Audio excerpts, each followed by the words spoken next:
No. No. Well. Good evening, everybody. I'm going to call to order the Board of Selectmen meeting for Monday, December 17th at 7:05. We're missing a couple members. Chairman Sean Farrell will be here shortly. He's at a family event, as is Bill Olson, but he's going to be here a bit later, so we'll get rolling. So first is the Pledge of Allegiance. So would you all stand, flags up to the front? Pledge allegiance to the flag of the United States of America and to the republic for which it stands, one nation, under God, indivisible, with liberty and justice for all. Thank you. And we've got some openings on the Open Space Committee. We've been announcing these for a while, so people please apply. People who are on prior committee, send your stuff. I'm sure you'll sail right through the whole process. And now is the time for public comment on anything that might not already be on the agenda. There's a lot of folks here, so you're here for things on the agenda. And if you have something else, then come on forward and introduce yourself and say your piece. Greg Gradle Clark, 823 Bay Road, Chair of the Waste Reduction Committee, formerly known as the Recycle Committee. Actually, I had hoped to sort of get this onto the wire and have one of you announce this. It's simply an announcement to the community that if you're getting styrofoam, which you will probably this Christmas, those big blocks that presents come in, we're going to tell you, Casella will not take it. It does not go into your recyclables. You don't want to have to put it in your solid waste trash bin because it'll take up all that room. So we're offering to you a free service. The committee has made arrangements with the Winthrop School on January 12th from 9 to 12, that's a Saturday, to take all of your styrofoam that I'm sure you've been saving in your cellar because you don't want to put it out in your recyclables and because you don't want to take up all that room in your trash bin. So please bring your styrofoam, your white styrofoam, no colored styrofoam, no coffee cups, no straws, no meat trays, none of the stuff that you get in the supermarket, no colored styrofoam. All right, just the big white blocks, and also that will take the little pellets if you wrap them up appropriately. So bring those. The time. So again, one more time? Again, it's going to be on Saturday, January 12th. 9 to 12 at the Winthrop School. I'm also just going to say to you, we are sending a mailing out to every single household in town. We're appalled at what we're seeing coming into our recycle stream. And as you know, we are paying big bucks now for our recyclables. Our trash bill, as you guys know, is unconscionable. And a lot of it's because we're now paying to get rid of what you think just goes into the Ethernet or it goes somewhere where it can be reused. Well, it cannot be reused if it's not clean. If it is plastic paper, the kind you rip, no plastic bags. Please do not put your recyclables in plastic bags. So we're asking you to clean up your recycling, and we will be sending you this letter to every single household in town.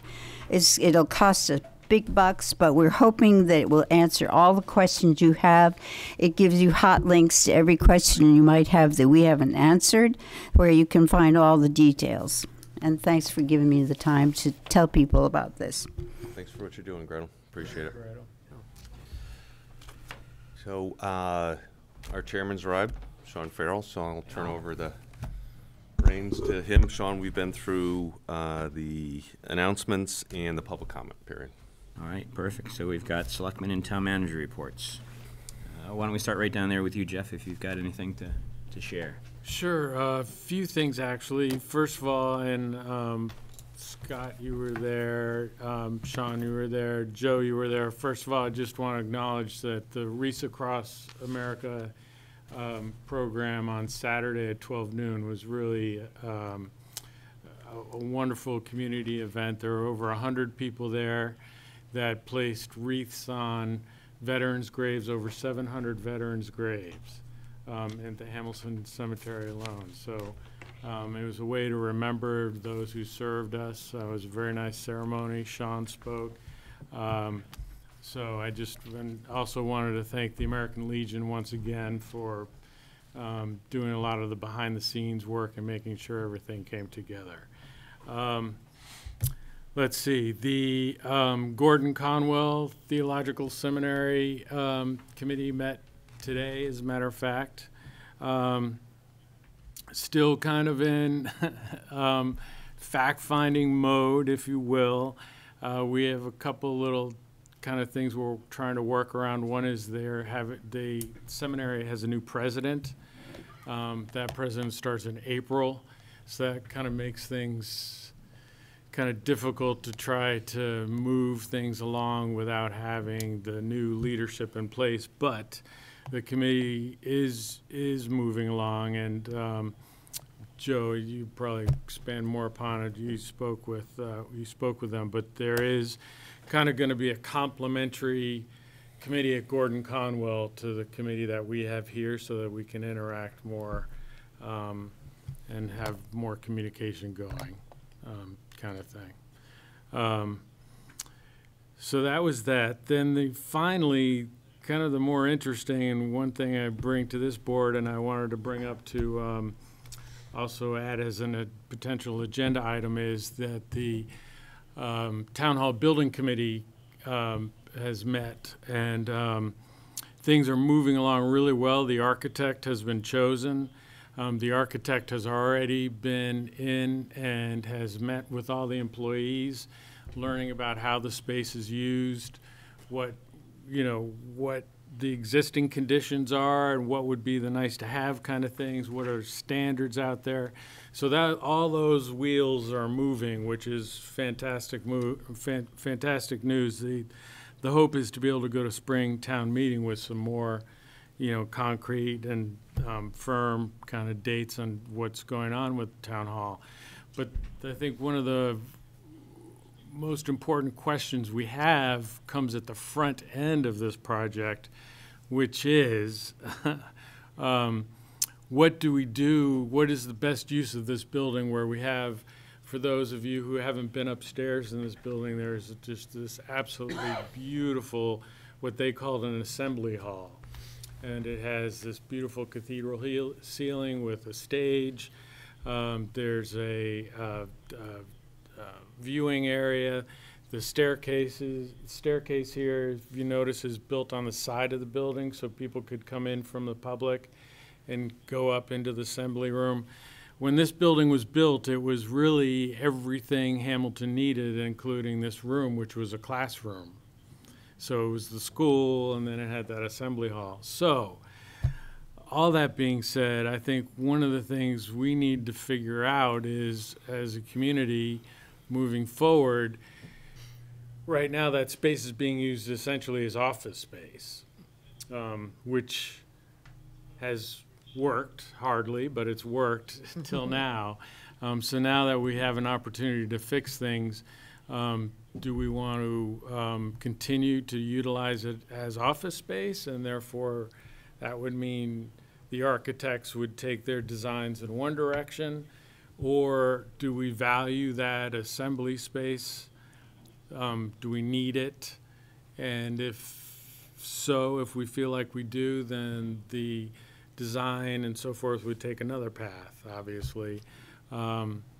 It obviously would be more expensive to maintain the assembly hall, because the addition to the back of this building, and this is theoretical right now, kind of talk, big picture, way up high kind of level talking, but that the addition would need to be larger. So obviously expenses are involved with that. So I will ask that we put this on as an agenda item, that we try to discuss what the best way is to figure out what the best use is for that space, so the architects can move forward. And we've just finished or are we just starting interviews with some of the employees here at Town Hall about their kind of ask for space or what they have They now moved and it. if it's sufficient and stuff like that? My did that, understanding is yeah. they completed that. Yeah. they And then, finished that. am I correct in that we've got a structural engineer coming in to do a study to see what we've got and what exists and what we can do with what we've got, Yep. right? That's happening soon, I think, right? Yeah, exactly. Okay, good. Anything else? So no, that's it. All right. Allison, let's go over to you next. Very pleased and proud to announce that Chief Russell Stevens was named president of the Massachusetts Chief Yeah, Association. wow, that's great. That happened this last week at Myopia, so that speaks very highly of our chief of police. That's Chiefs, Allison, just to throw out there, out of 350 some odd cities and towns. Yeah, 351. He was chosen. He was chosen. It's very impressive, and he's not even. He started his career not even in Massachusetts. He came from Connecticut and took the job here in Mass. So it really speaks highly of him. No, I've just been doing a lot of work on our census and trying to look at our databases and clean them up. I will say that for the first time in 35 years, we finally got a listing of all the apartments at Gordon Conwell. We always knew the number. We never had addresses for them. It was So just we've- one building was the number, right, or something like that? I can't remember what you had said. Well, it converted. It used to all be 130 Essex Street, and then they converted to actual streets up there, and then buildings, but they never told us what the actual addresses are. So if you don't have the actual addresses, it's hard to maintain your census data and who's registered to vote. So you don't have then clean data. So I'm working hard to clean that up, and that is it for right now. I'll wait for the agenda topics for my other items. And do you think with your data work on the census and stuff, you'll have a report out for us at some point? At least on what we've found or what we've cleaned up, that kind of stuff with it? Well, I can tell you from. I mean, do you think you'll bring it to us, or is it kind of a figure it out?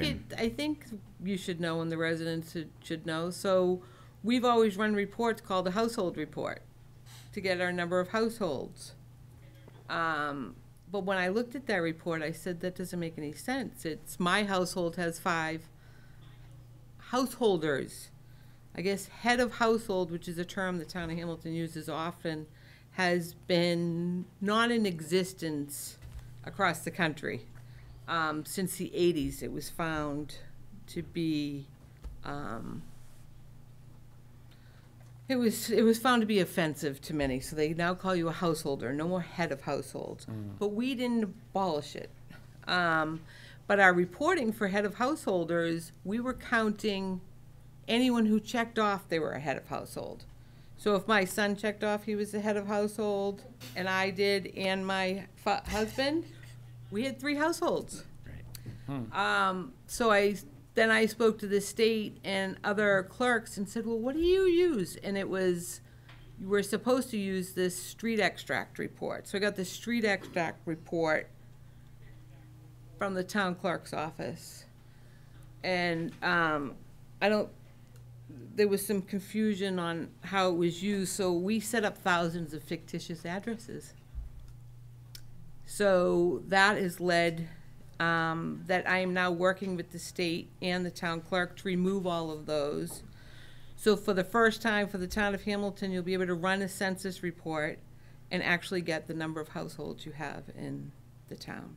And that data reflects your grants, it reflects all the things to do with affordable housing, it affects everything.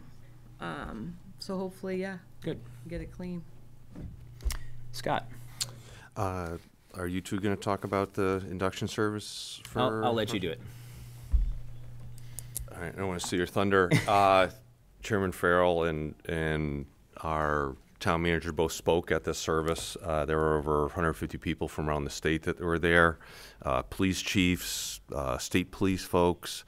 The chief was sworn in by the Attorney General of the Commonwealth of Massachusetts. The Lieutenant Governor is there to welcome him. His family was there. It was really impressive service. And I think one of the most important things was what everybody said about him. Our police chief, Russ Stevens, is the definition of respect. If you hear what everybody around the state had to say, it's one of those times when it was really nice to hear people saying nice things, and all ringing true. We all, those of us who've had the experience working with Russ and what he's done in the force is just fabulous. And Sean and Joe both did a great job repping for our town and saying their share of nice things about it all too. It was an incredibly impressive event. I didn't know it was going to be such a significant thing when I was there. So great job. And it was nice. I'll pass this around if you want to see the whole agenda. It was a multi-hour induction ceremony. Can I add one thing there? Just so the audience at home and the people sitting here know, the Massachusetts Chiefs Association names a president each year, and they're basically the representative from all Massachusetts chiefs and police departments, reps to the state, at the state level for legislature and stuff like that. So we'll be doing some traveling and stuff to the State House a lot, and really it's saying things that are going to help Hamilton and help the police force in the whole state. So kind of a really big deal for him to do, and we're very excited for him to do that. And just to illustrate that point, he started his day today here in Hamilton, and then he went into the State House where he met with the governor and lieutenant governor for about an hour before coming back to the town of Hamilton today. So he's going to be a big mover and shaker for us up there soon. So always nice to have friends who have the ear of the governor. So Great. Maybe since Bill's in here, maybe I'll mention something relative to the planning board. Yeah, that'd be great. We're looking for volunteers. We're always asking for volunteers. We appreciate anybody who can do this, but the planning board is leading the effort to revise a portion of our master plan that deals with housing. So they're asking to form these focus groups and need people to participate in a 50-minute question and answer session. So there's a whole bunch of them coming up. They're starting next week, and you can volunteer if you'd like to, either with Brian Stein, who's the chair of the planning board, or Patrick Reffert, who's our director of planning and inspectional services. It's a really good way to get your input into the town as we revise the housing section of our master plan. For other news on my side, there's been a little movement at the state about what's called the curator program. That's the property that's at 550 Highland Street that was the subject of a citizen's petition at our last town meeting to try to not tax that property. So the state, we went and asked the state to change the state law so that could happen because it's currently taxable. And now it's out of committee, which is good news, and there's a chance that might get passed by the House before Christmas, and I'm not sure the Senate can act as quickly, but they're going to move along, hopefully, on this, and if not, it doesn't get through all those steps, Representative Hill will get that refiled come January, so progress on that. Also, a week and a half or so ago, Chairman Farrell, myself, and Joe were at a joint meeting of the school committee, the two towns' finance committees, and the selectmen, but it's really not a selectman main participation thing. It's really for the FinComs. And Joe was there presenting for the town and also making the request that we had got together in a joint meeting with the FinCom. And I must say, Joe, you did a great job. After being here only a couple months, you came out like you've been here a long time, so it was really, really good, and you got all our requests across. And relative to that and the FinCom, they were discussing this last week, but some of the key takeaways from that were to continue with what we had already talked about in our joint meeting, which was warrant articles for both OPEB and capital related to the district, to focus on those things. And also by way of updates, they've been going through the reviews. I know you're going to probably talk about that a little bit, but the FinCom reviews the budget that the town manager provides. So they've been going through those department by department budget reviews, and from what I heard, they're all going very well. So thank you. And that's my update. Thank you. I really don't have much to share. It kind of has already been shared. The couple events, the school committee meeting, the Reeves was a wonderful event, and Chief's induction was also great. So Joe, I'll hand it off to you. All right, I'm going to try to be brief. My report's getting a little longer the longer I'm here, and then at the last meeting, the board asked me to include kind of update on my 5 major town manager goals in each report, so I will not bore you all by reading all of this, but I will just try to hit some of the high points. If you do want to be bored with it, it is online. It will be online tomorrow, so as soon as I clean up some of the typos I just realized I found in here, so. As Scott mentioned, this budget process is moving forward. Marissa Batista, our finance director, and myself met with each department head and a representative of the finance committee in meeting after meeting after meeting last week. The goal is to roll those all up into the town side departmental budget requests and include them with the school department budget. The school department is, the school committee is preparing to receive the budget proposal from the superintendent later this week. So once we have that and our projections for FY20 revenues, we'll be able to provide a budget proposal to the Board of Selectmen in mid-January. They mentioned the installation of Police Chief Stevens. Last week was a good week to have visitors to the town. As Scott mentioned, Lieutenant Governor Polito and Attorney General Healy were here, but the day before, Economic Development, Housing and Economic Development Director Jay Ash visited the town early in the morning before business started. He met with myself and a couple of other folks here in the Memorial Room just to talk about large projects the town is considering taking on and what availability there may be of different state funds to help us with some of those efforts. I would characterize it more as a kind of a consulting meeting. The secretary was kind enough to offer us some free advice about how to prioritize our requests and move forward. So it's great to have his ear and have his advice as we kind of make those decisions.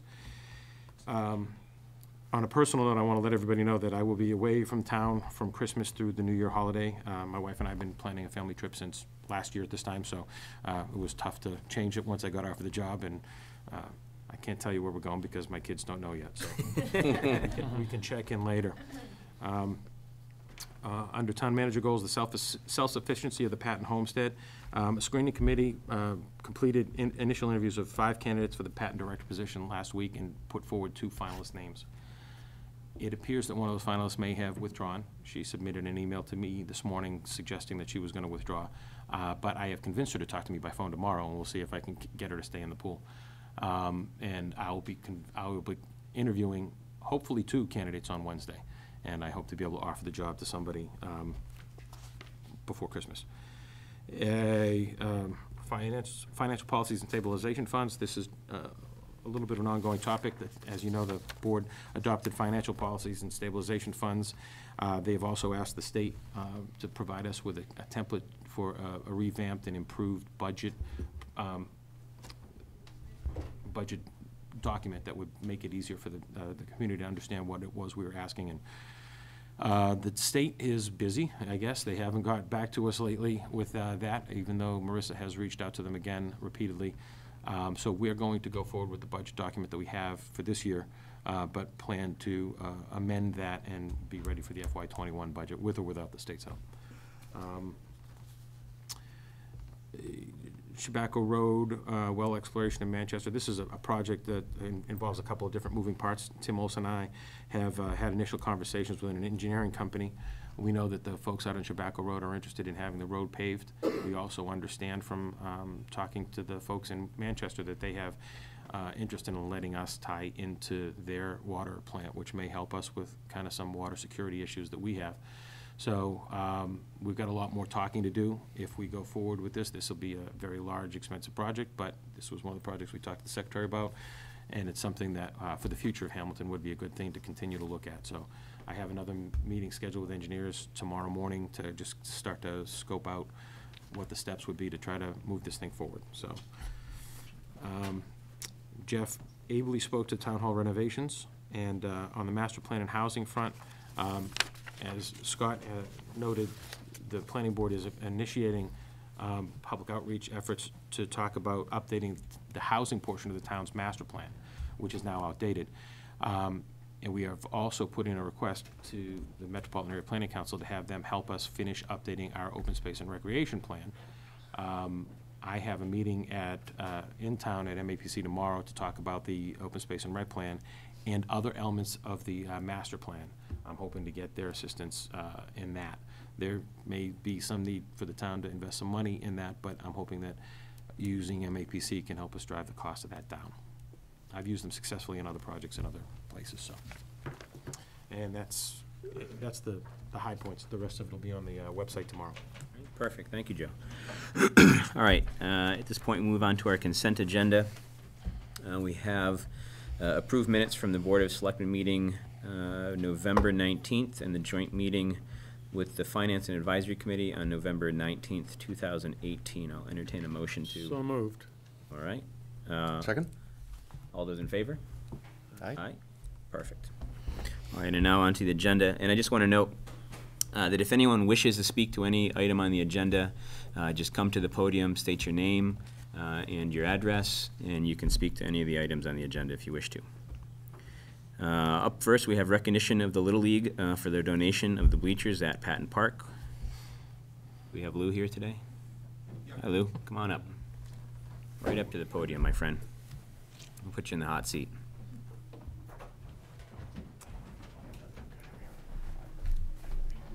Hi, I'm Lou Levesque, 62 Pine Tree Drive, up in South Hamilton.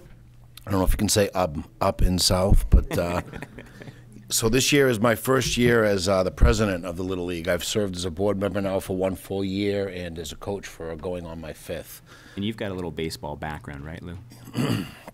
Yeah, actually, I was the anti-baseball. I started a national wiffle ball league, which at one point before I was even associated with Little League, I was granted permits down at Patton for our national championships, 2011 and 12, which was a real honor for us. And we're actually running a picture of the day thing right now on our Facebook, and I keep dropping pictures of that event.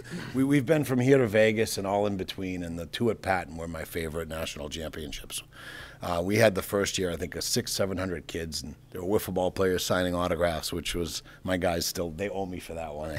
I made them famous. But, yeah, Little League, it's an honor to serve on the Hamilton-Wenham Little League board. I have to say this has to be at least one of the best, if not the best, Little League in the country. And I've been doing my research. So psyched about the year, psyched about the new position of president, and the bleachers are now at Patton Park, 2 sets, first and third base, 5 rows, 14 feet long, so you can leave your chairs home this year, and hope to make some other improvements as the season approaches to some of the other properties in town, all in accordance with the proper guidelines, of course. But yeah, excited for the season. All right. Yeah, is that all that was needed of? That's it, and we've got a little. I'd like Yeah. say something if you don't mind. Go ahead. So I appreciate everything you're doing, fully support Hamilton Wenham Little League and any of our youth organizations.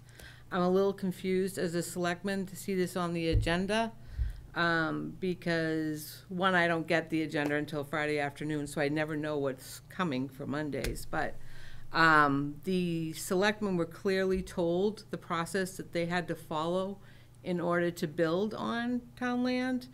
And I repeatedly asked for this to become on the agenda before the selectmen, at least 5 or 6 times, and that has been ignored. And the other selectmen chose to completely ignore town council and how she said to approach this project. All right, noted. All right. Okay. With that said, Lou, we really appreciate all the work that the Little League does for the town. Thank you. And all the volunteers. I'm usually one of those volunteers that's helping dig up the fields and the weeds and stuff like that in the springtime and get all the fields prepped. Thank and you. our DPW helps, but we really appreciate all the parent volunteers like yourself Great. that really do all the work and pleasure. help out with the bleachers, the scoreboard, the dugouts, all that stuff to keep the program running, because the youth of Hamilton really appreciate it.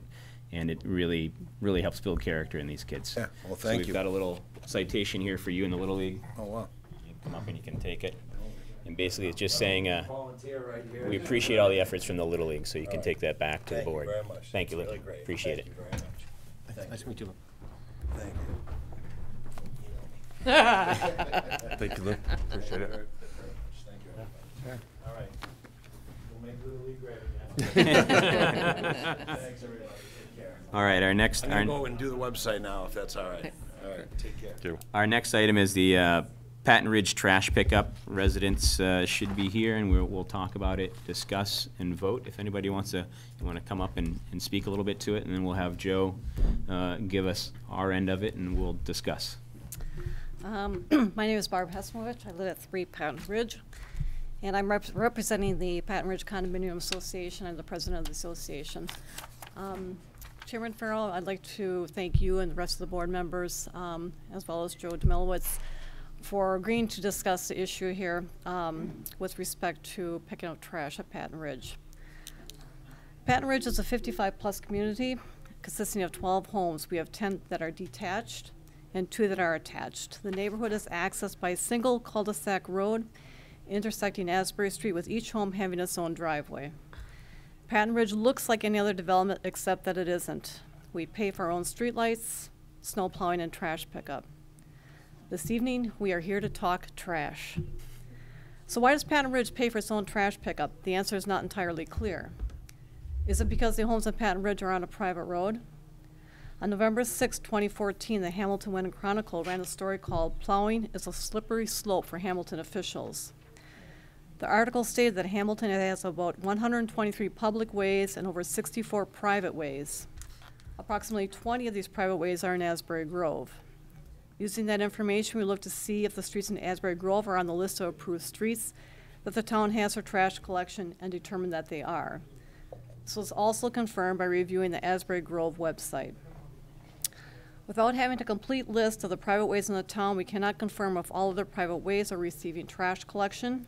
We do know, though, that additional private ways, Woodland Mead and Sunset Lane, just to name a few, do receive town trash services. Is it because the homes on Patton Ridge are part of an association? When the planning board approved the Patton Ridge development in June of 2015, condition number 14 in the senior housing special permit stated the following: refuse removal shall be the responsibility of the condominium association and will be paid as a budget item as part of the monthly charges of the condominium, unless the town agrees to collect refuse as a service for condominium unit owners as a town policy. So what is the town policy for trash pickup? Chapter 14 of the Town of Hamilton bylaws addresses disposal of refuse and garbage. In part, it states the following: the Board of Selectmen, acting as a Board of Public Works, shall be responsible for the collection and disposal of all refuse, recycling, organic waste, and garbage. The chapter then contains 3 sections, none of which discuss separate treatment for condominium unit owners. On the surface, it appears that the town does not have a policy relative to trash pickup for condominiums. However, that does not seem to be entirely true. In June of this year, we identified a total of 58 condominium units in the town in 9 separate developments. 7 of the 9, or 78%, receive town refuse service. 22% do not receive refuse service, including Patton Ridge. Although the town does not specifically have a written policy agreeing to collect or not collect refuse for condominium unit owners, it is our opinion that the town does in fact have an unwritten policy to collect refuse for some, not all, condominium unit owners. So what does it cost Patton Ridge residents for trash collection, and what would it cost the town to provide refuse recycling and composting for Patton Ridge? Our current contract with JRM costs $6,300 per year for trash only. The last time we checked on the cost for recycling, which was about a year ago, it was an additional $3,900. JRM does not provide composting services. Therefore, at a minimum, it would cost our residents $10,200 per year for trash and recycling. This works out to $850 per household without any composting. The town, on the other hand, expends a much smaller amount for each household. In June of this year, we identified approximately 2,367 single-family properties, 72 multifamily properties, and 24 condominiums that are receiving these services from the town. Additionally, the town also provides these services to commercial properties who happen to pay the same tax rate as residential taxpayers. The town's fiscal year 28 budget request line item 433 for waste recycling and landfill totals to just under $600,000. If you divide that by the single-family, multifamily, and condo units that receive these services from the town, the cost equals just over $240 per property per year. If we use that amount to calculate the 12 services for the 12 Patton Ridge households, that'd be about $2,900 per year, before factoring in the commercial properties that are also receiving these services from the town and potentially any fixed costs in that total budget line item. As you can see, Patton Ridge residents not only pay 3.5 times as much for trash and recycling, but we are unable to participate in the town-wide composting program. We even contacted Brick Ends Farm to see if we could individually bring our compost to them, and they said this was not an option. So what is the real reason the town does not provide trash pickup for Patton Ridge? It's not because we are on a private road. It's not because we have a condominium association. Rather, it appears that the town has simply decided that certain residents will not receive trash services. This simply does not make sense. This simply is not the right thing to do. Other Massachusetts towns have changed course on trash services. Great Hill, a 55-plus development in Topsfield, initially did not receive trash services. The association requested trash services, and the town subsequently agreed that it was the right thing to do. Since then, other 55-plus developments in Topsfield have been approved for trash services as well. In summary, you, the Board of Selectmen, have the authority to do the right thing and for a very small cost to the town. You have the authority to direct the town refuse hauler, Casella, to come down our street and pick up our trash instead of just turning around on our street to return to town. You have the authority to approve trash collection for the Patton Ridge residents. Under the plain language of the senior housing special permit granted to the developer, the Board of Selectmen have the absolute authority to provide for trash pickup at Patton Ridge and are in no way prohibited or restricted by that document. Therefore, we respectfully request that the Board of Selectmen do the right thing and vote to provide trash, recycling, and composting services to the residents of Patton Ridge. Thank you. Thank you. And I want to thank you, too, for being patient, because we've been kind of talking, emailing, trying to figure out an agenda for a bit of time now, and with the turnover with town manager and stuff, I really appreciate being patient with the whole process. Can you give us a kind of synopsis of the town side? So if I could, yeah, so thank you. That was a quite thorough presentation, so Yeah. I don't want to belabor the point too much, but I did have the opportunity to talk to Jack Manning at Casella today, and even against the backdrop of what Barb said, you know, it's definitely cheaper for the town to offer the service, to pay for the service. But according to Jack, it gets even more cost effective. According to Jack, it would be roughly $12.05 per home per month for the town to offer the service to the 13 homes or 12 homes up at Patton Ridge. So that's about, you know, $1,700 a year to be able to offer that service and allow them to participate in the composting and recycling programs as well. You know, the question for you all, and this is your decision, is you know, do you feel like it's the right thing for you to do? And if you're going to do it, should you look at, identify who the other condo association is and offer the same thing there, rather than wait for them to come in and approach you? Thoughts? Allison? So thank you so much for that, but I didn't have anything before today. Haven't heard anything before today. It's all brand new to me. Again, I did, when I saw the agenda, I looked it up, and so there's 59 condos, 34 receive no trash. The remaining do have trash pickup. Your grouping and Junction Lane are the two latest developments that have been built as condos in Hamilton, and I think many towns are then having these new condo developments built with no trash, no snow, a number of different things. But that's all I was able to look into today. I know, and you mentioned commercial. Commercials do, I think, recycle downtown, but the majority of them, their trash is all picked up separately, privately. It's not like someone brought to me today that 15 Walnut, we pick up their trash. We do not pick up their trash. And places like Hamilton House of Pizza and that, and Weathervane, they all have their own trash pickup services.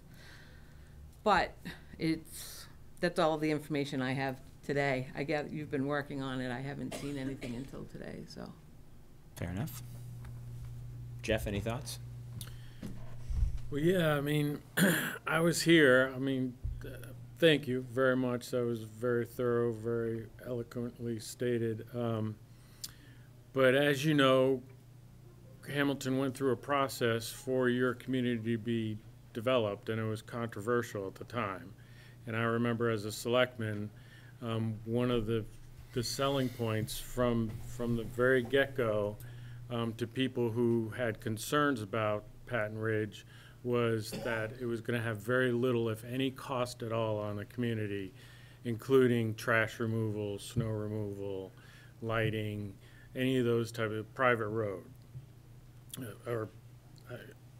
That may not be right technically in terms of what a private road means, but it was to be treated that it would not have any financial or very minimal financial impact on the community. So that's the way it was presented from the beginning and all the way through the whole process of having those condominiums approved in town. So it's kind of hard for me to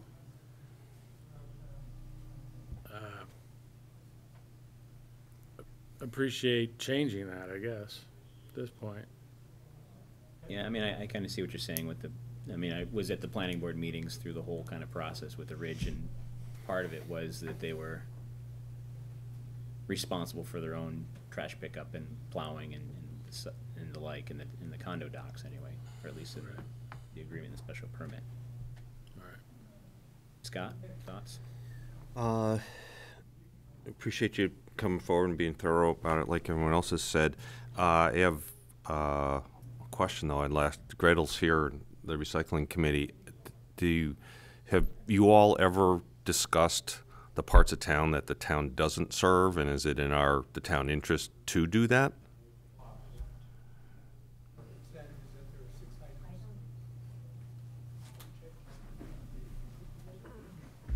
It's great that we have our resident trash expert Yeah. here. That's awesome. This is a very interesting question. I was just doing the math. It looks like there are 25 condominium associations that do not receive trash pickup. The only group that is that right? So for 1 units, we have 3. For 2 units, we have 6. For 3 units, we have a total of 9. And we have 1 7-unit. So it's 4 groupings that receive trash pickup that are very small groupings of condominiums, and 2 that do not.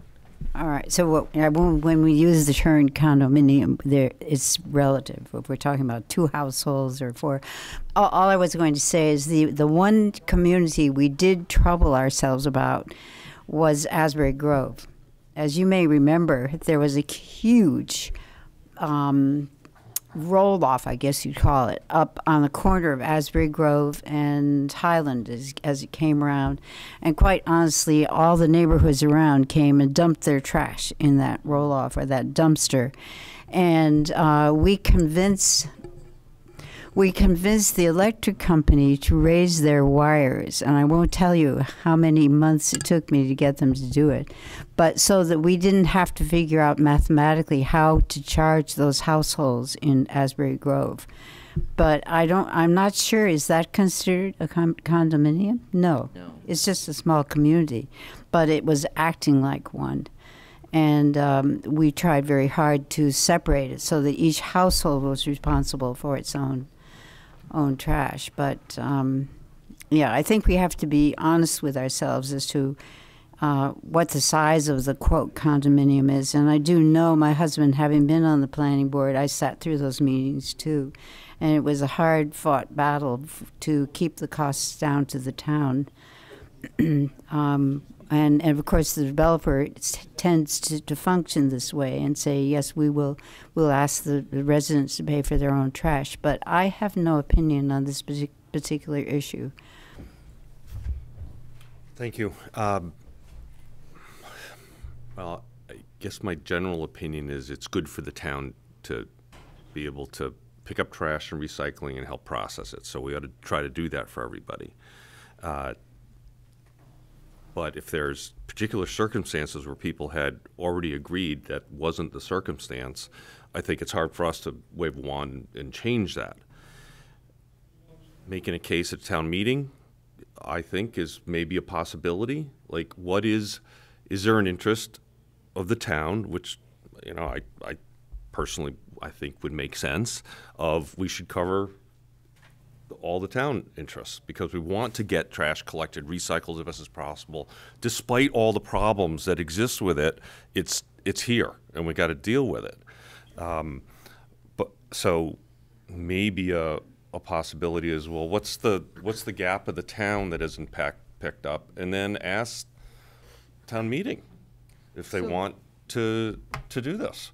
So the number of years ago, a few years ago, the warrant article was written to the town meeting and put the decision-making to the Board of Selectmen and took it away from the town meeting specifically for this topic, for trash. Then why I suggest it, if I don't want to bounce things back and forth administratively, it doesn't make sense to anybody, is like, I'd rather see what's the total dollars to do the rest of the town. Because I think if we start doing one private way, then another private way, is everybody, they copy your great research, they come back, and everybody starts going through the same drill. It's like, to me, I think we're making it more painful for our residents than it should be. So not to ask Joe to do a little more work, but if that's what it is like, if it's another 50 grand a year or whatever, I'm making up a number. I don't know. No, I think. Then we put that in the context of the FY20 budget discussion, Yeah.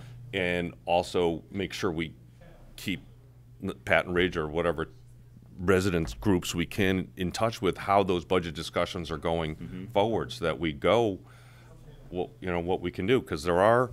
You know, last year, the town kept our budget under 1% increase in costs, which was phenomenal. I'm not expecting that's what it's going to be again this year. And last year, the schools went up almost 6%. So those things, you know, they start adding up. So we need to, I think, consider it if it's really, in my opinion, a good public interest as a service to do for everybody. I get that, but it then becomes a little question of affordability, and if we can do it in a way so that we can start to make it easier for everybody to join in on this, instead of, well, I had the time to come out on a Monday night and do all the research and all the great things that you did. Not everybody's got that. Like, I'd rather see us be able to do something more effectively across the whole town. I kind of like that train of thought. Barb, do you happen to know any of the, do you guys pay a set fee, or is there a tonnage fee associated with the pickup? We pay a set fee. I tried calling, I did call Casella myself today to try and get a cost for us, and they did not return my phone call yet. And I also followed up with JRM to see how much it would cost recycling. The recycling number I gave you was, quite a low. Yeah. And again, they don't provide composting, but we figured, maybe they could cut us a break, because, like I said, they turn around at the end of our street Right. to come back to town. Right. But we given Joe's number, $12.05, right? That's what I got told today. See, that's a great example of, you're doing the research, you're doing all this work on behalf of a few residents. If everyone's got to start doing the same thing, it gets a little kooky, in my opinion. That's The why. only other people we don't pick up for is the junction. That's it. That's the only research you have to do. 34 households.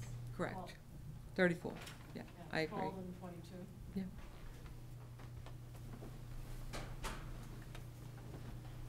Wonder what the junction would cost to add to our Probably half double of, what she said, no, they're Right, or 22 sorry, and they're double, yeah, that's what I 12, mean. so, Per house. So 3 times that, so we're like, this is like $5 grand? Yeah, yeah, right around $5 grand, Pretty a minimal. little more. that's the, I left my budget book at home and how we're doing in Q1, but yeah. what, My only worry is our budget with it.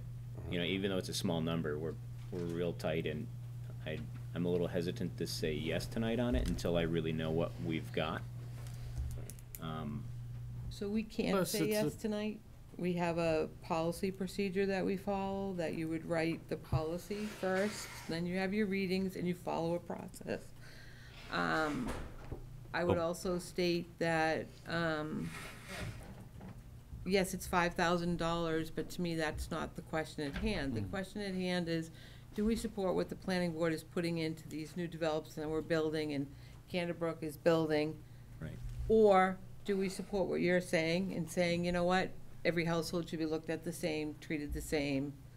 And to me, that's what's before the board. I think that's a good point too, Allison, is that Agree. the Canterbrook development, which is probably gonna start pretty soon here, and all those years of working with the planning board, I don't know what they have in their special permit, if it's similar to the Patton Ridge agreement or not. I Typically, would they're assume it building is. all of them out the exact same. So it's, I think it's more of a Right. policy, as you said, it's, do you want to treat all condos the same? Do you want to treat certain what is our policy? But in order to, you did a fabulous job tonight, and I did do as much research as I could today, but it's more, what policy do the selectmen have? Then someone write it. Either way, you should have a policy. Someone write it, and we go through the process and you approve it. But whether you approve them to have it or not to have it, we should have a policy in writing of what we're doing. For now if this on, is right. what we're doing. Yeah. I can answer your question about Canterbrook, and yes, they have the same special, this is part of the senior housing policy. Right. But again, you know, as the permit is written, there is an out for the board of selectmen to make a policy, and I think maybe that's why the planning board voted that way. That they, if you so choose to change what they initially had put in the senior housing permit, Yeah. you have the authority to change that. So I think maybe we can talk next steps, which are, I'd like to talk to the planning board Yeah. chair, and get the sense from them if they're going to keep doing, like Allison said, in their documents for all the new special permits and stuff like that for developments, whether they'll be putting in they're responsible for plowing and trash pickup, depending whether it's an approved way or not. And then maybe get some more numbers with including the junction and future Canterbrook development. And then seeing whether we have the money in our current budget, or it would have to be an ad for this coming budget cycle. And then work on some kind of policy. Either we kind of stick with what the planning board's saying and we don't do the pickup, or we move forward with including the pickup for Patton Ridge and Junction and whatnot. So a little bit more of a wider discussion on the policy. What do you think about that? I think that's a couple good moves, Jeff, you especially got it. since it's kind of like, it's not just your cost at Patton Ridge. It could Yeah. be 3 to 4 or more times that, depending on how that And could roll depending how out. many more developments happen in Hamilton, it's, it's not just today, it's down the line in perpetuity. 200 units at Long Meadow. Right, 200 units Long Meadow. Right. Well, Right. and as you get additional developments, of course, you're not just paying services or, paying your taxes as well. Right, correct. So, Jeff, did you had a Yeah, look no, on your face? no, I think that's a good plan. I think it is important. The planning board, this was intentional. It was intentional that the town not pick up the trash in these two newer developments. So, I think it's important to talk to the planning board, and I think it's important we all think about this for the future, because that's one of the tools that the planning board has, like snow removal, to help reduce the cost to the town to some of these new developments. It's one of the tools that they've been using. And so by us overruling that, is concerning. So it'll be interesting to hear what they have to say. Agreed. I have a different Come right approach up. too. Is there a way, and I have no idea if there is a way to do this, but if your cost is $10,000, let's just say, right? And you're saying the cost is $1,500? Somewhere around there. 2,000, yeah. Is there a way that, until maybe we resolve this, that, we roll them into Casella and they Pay the pay the difference, kinda, yeah. $1,500, and that way you don't pay $10,000. while this is, I don't know.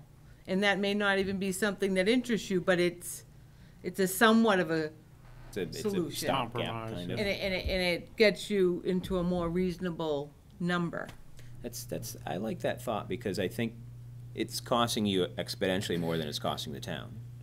And maybe if we can figure it out somewhere in our policy, maybe it's not that they're on the hook for their own service, they pay us that $1,500, whatever the cost is for it, for the town. And that way it's not really costing the town money, say, other than if there's tonnage that's over an exponential amount, but at the same time, you're saving the whole association $8,000-9,000. That's a really interesting thought.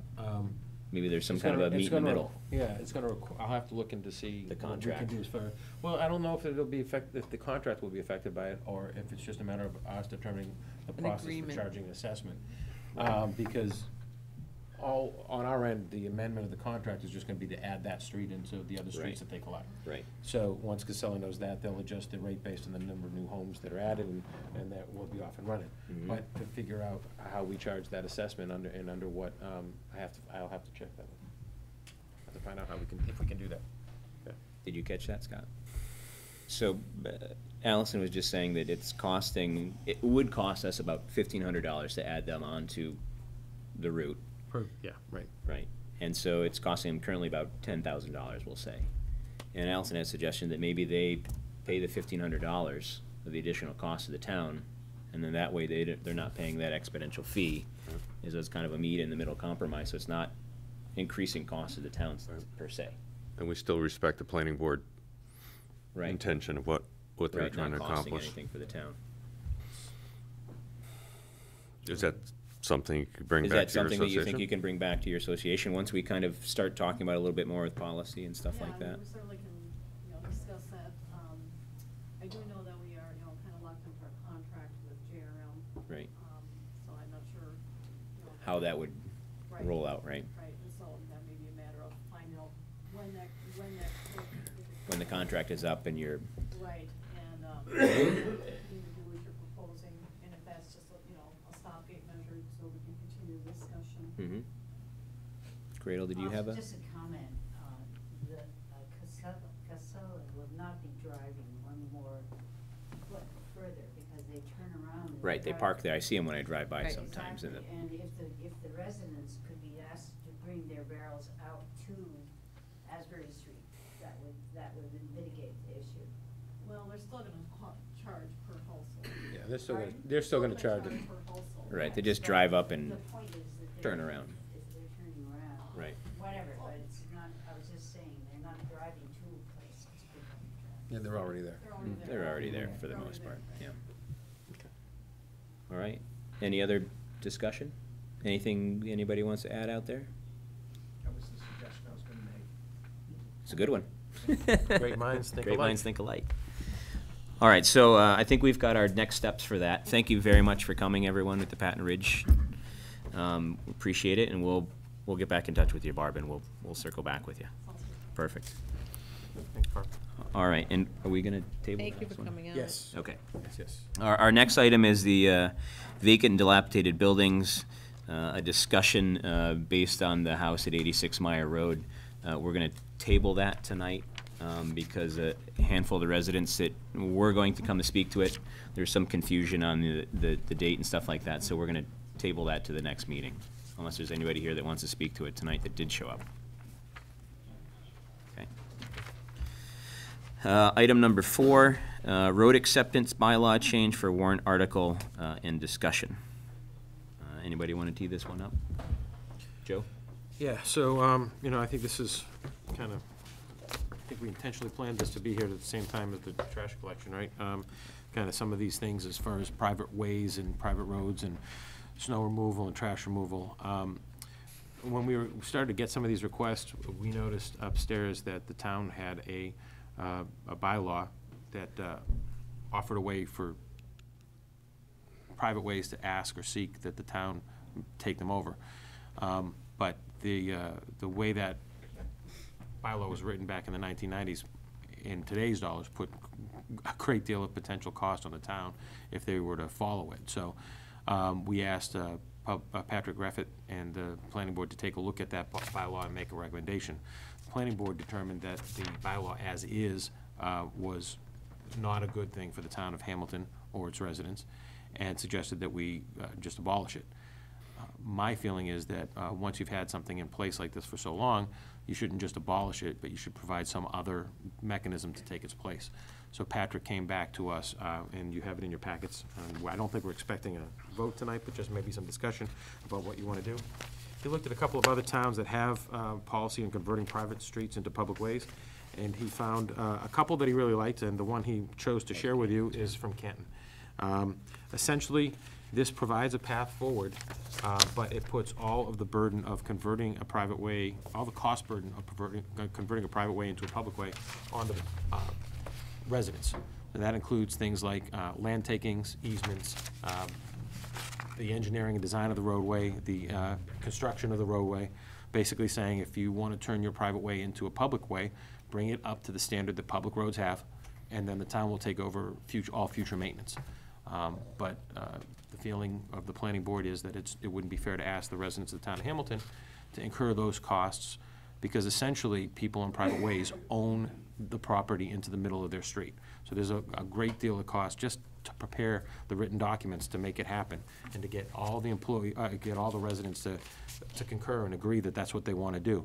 If you have a private way with 10 houses and one guy says, oh, I don't want to pay that, then what, the town is supposed to bear the cost of trying to convince him in court that it's in the best interest of the rest of his neighborhood, so he should do it too? This is a clean, easy way to say, look, residents, if you are of the mind that you want to do this, do it, and then we'll accept it. So it's something that you could consider. It's a way to handle the current bylaw and maybe propose a change at town meeting. I will note that the current bylaw is not a zoning article, so it doesn't need planning board approval or 2/3 majority. It only needs a simple majority vote at town meeting. It's a general bylaw, so that was put forward by the Board of Selectmen many years ago. So you could take a new bylaw into town meeting and ask the town meeting to consider swapping one out for the new one. And it would only require a 50+1 vote. And it would go through standard bylaw hearing process with the planning board, notification of public, like. Well, we could ask, again, it's a general bylaw, so the planning board wouldn't have to have a role in it, but I certainly, given that it's a kind of a planning board function, we'd ask them to run point on it.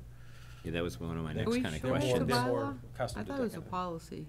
Is it a bylaw or policy? I think it's a policy. I don't think it's a bylaw. So I thought it was just a policy too, and that was my understanding at first, and then somebody pointed out at the last meeting that is actually coded in our general bylaws of the town.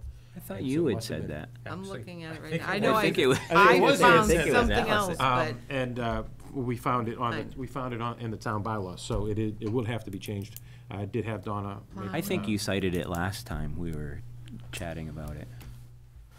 Wherever But it is, nonetheless. I would suggest we use The planning board. the planning board Yeah. as a mechanism to kind of exercise the bylaw so that Right. it gets their hands on it Yeah. before, instead of just something we recommend. I mean, I always almost like work that Patrick does, but that's the Right. purpose of the planning board, I think, to help provide that public input and review. Right, and I think even depending no. where it is in the bylaw or a policy. It's a policy. It's a And policy. it's a policy. Plowing and sanding of private ways is a bylaw. Was that the one that's in the bylaw? That's what I was thinking of. Oh, street acceptance. I apologize. Hold on one second. Street. So while Allison's data collecting over there, I think You're right. It's 9, chapter 9. Chapter 9. So I'd like to include the planning board on this for Right. sure.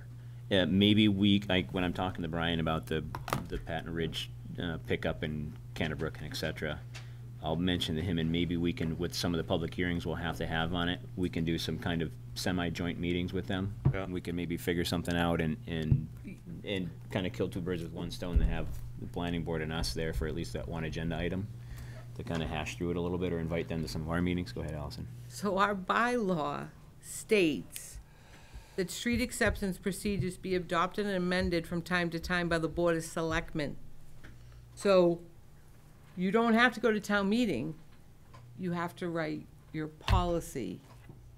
And you have the approval based on the bylaw to write that policy. So I'm usually in favor of it expeditious, and ways, not complicating stuff. So if the wisdom is our current policy is bad, I think we new all agree wisdom on of that. our town managers, just don't throw the baby out with the bathwater, write something new. I still think we should get an opinion Yeah. of the planning board on what this new policy that we'd like to adopt, Agreed. as it impacts the roads that we might wind up considering. Yeah, agreed. So maybe we talk to them and Patrick about putting it on one of their upcoming agendas to discuss, and then we can get some feedback from Bill, who's not here tonight, but he's the liaison to that board, and then bring it back to us, and then we can reconvene a little I think the bit. timing can wind up being very similar. Yeah. You know, it's as quickly as we can get Yeah. this as a first reading of a policy, get the planning board to give us their opinion on it before we adopt it. Yeah, I agree.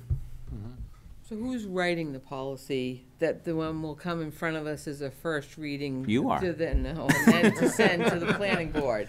I think we can prevail upon Patrick to. Yeah, Patrick's done a Edit- good job edit with that, this, and we okay. can, and I think, did Donna look at this one already, I think, or there was another It thing was she looked copied at? to her, I don't know if she's Yeah, provided so it, I think Donna has a copy of it, and so Okay. we'll wait to hear back from Donna and see what her opinion is on it. I looked through it, it looks Looks reasonable. looks reasonable.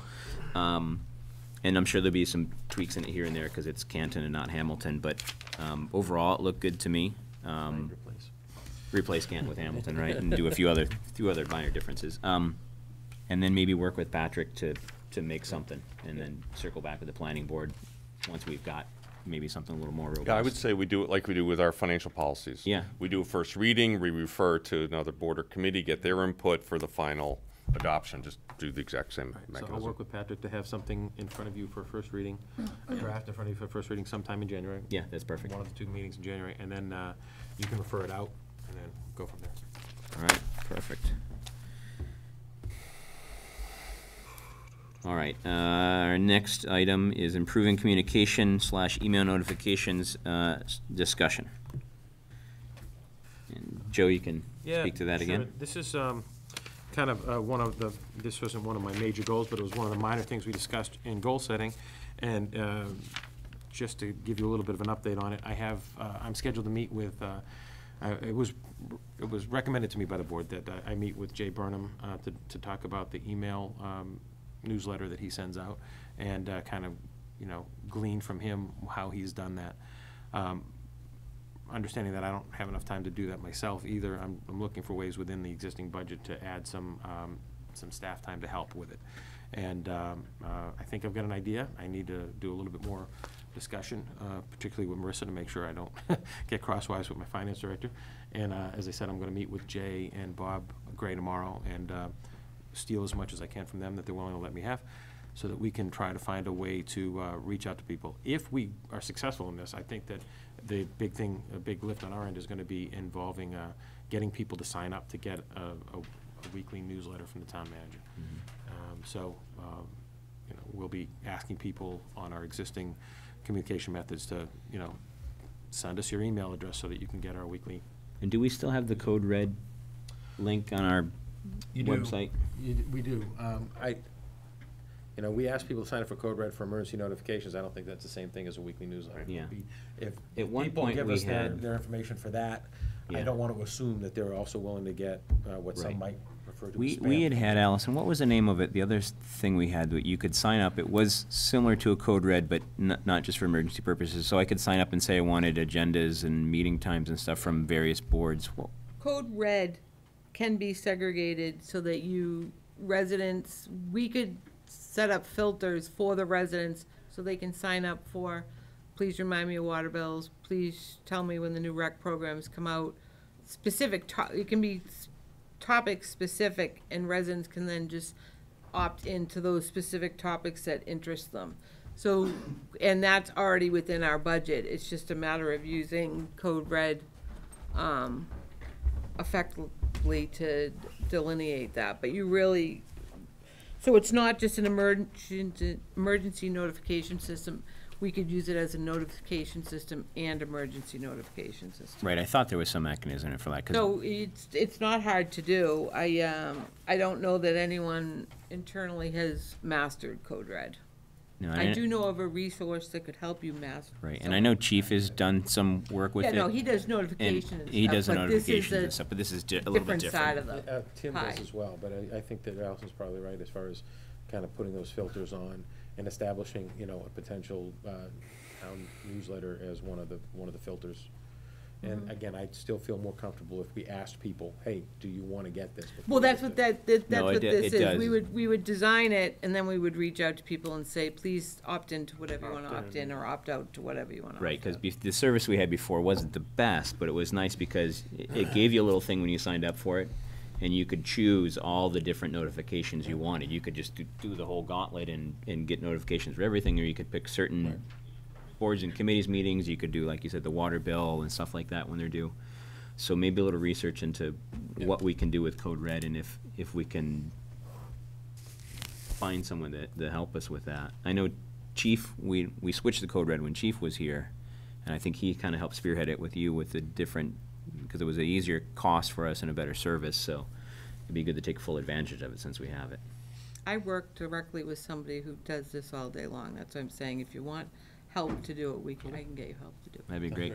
Thank you. If we're on email, though, and communication separate from Joe, we as a board cannot communicate via email with a quorum, but we as board members get individual information. And what I see happening is it's not being disseminated. So, to use you, Sean, as an example, only because it's in my head, not to pull you out of the group, but you received a letter from the attorney regarding Verizon Wireless, or an email or some such, and you told us at the last meeting, but I've still never seen it. And there's something to be said to be able to see these things, review these things. You mentioned tonight the FinCom meeting with the Board of Selectmen and the Hamilton-Wenham Regional School District. I looked at all the postings. The Hamilton Board of Selectmen were posted to attend. I never received an invitation to attend. We talked about it at the meeting, though. Never talked about us as a board going to that meeting.